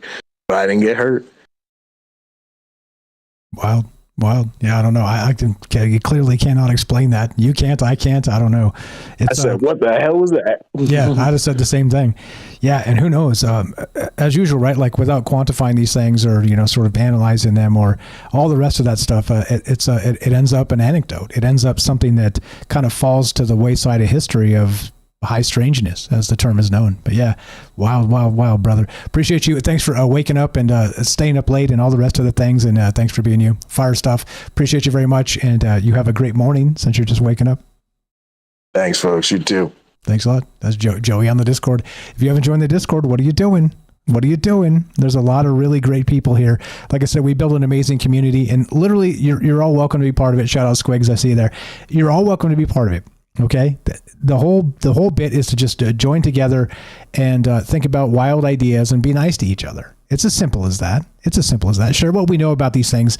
And like I said, without these testimonies, these, quote, anecdotes, as science would say, well, they kind of get lost to history and we get called crazy people or whatever. And I don't think it's fair. Yeah. Fire stuff. You guys are all incredible. Thanks for the amazing thoughts, the ideas, the calls. Thanks for entertaining my nonsense. Cause let's be real. I bring a lot of nonsense all the time, but I think there are threads here that are interesting and relevant. And that's exactly the point. Anything to add, James? And let's wrap this.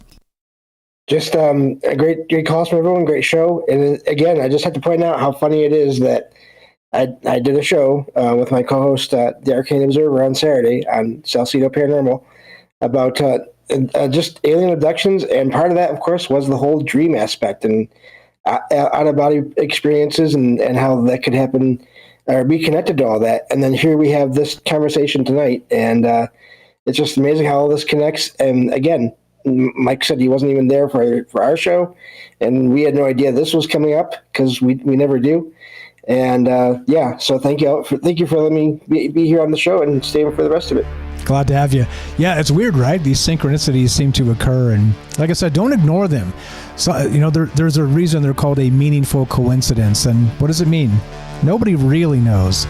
But is it part of that larger substrate of reality that we're always talking about? That's the point. I don't know, and it's okay to not know, but at least recognize there is weirdness to being human. There is that high strangeness. There is that cognitive dissonance of those education cycles. Robert Greene, again, go follow Robert Greene. I can't recommend this guy enough. He's super smart. Very much talking about the Stoic mindset type stuff a lot, and sort of the dichotomy of the human experience and why it seems dissonant in a lot of ways. Dude's, again, he doesn't need our help. He doesn't need my help, but I'm saying that he helps a lot of people because he thinks about these ideas along with us. And if you're into these ideas, go check out his X account. At least it's free. It doesn't hurt.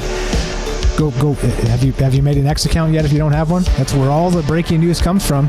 Basically, what happened this weekend on X, by the way, will be all of the news cycles for the next week. You get it? Everything's behind the breaking stuff because the instant publishing isn't what the web index gives you. It's an important concept. So do go give him a follow. It's just as it sounds, x.com/Robert Greene, GRRENE. And but also, by the way, while you're doing that, help our friends. troubledminds.org/friends. Right here, got this amazing list of folks. Again, it's an in-group, not an out-group. If you should be on this list, all you got to do is help us 1 iota. Send me an email that you have a social media link to share or whatever projects you're working on. We can make some links. link trees and allmylinks.com work the best. That way you control what people see. You can delete something, you can update something, you can change something, and I just put your one link up there, and when people click it, they get all the rest, okay?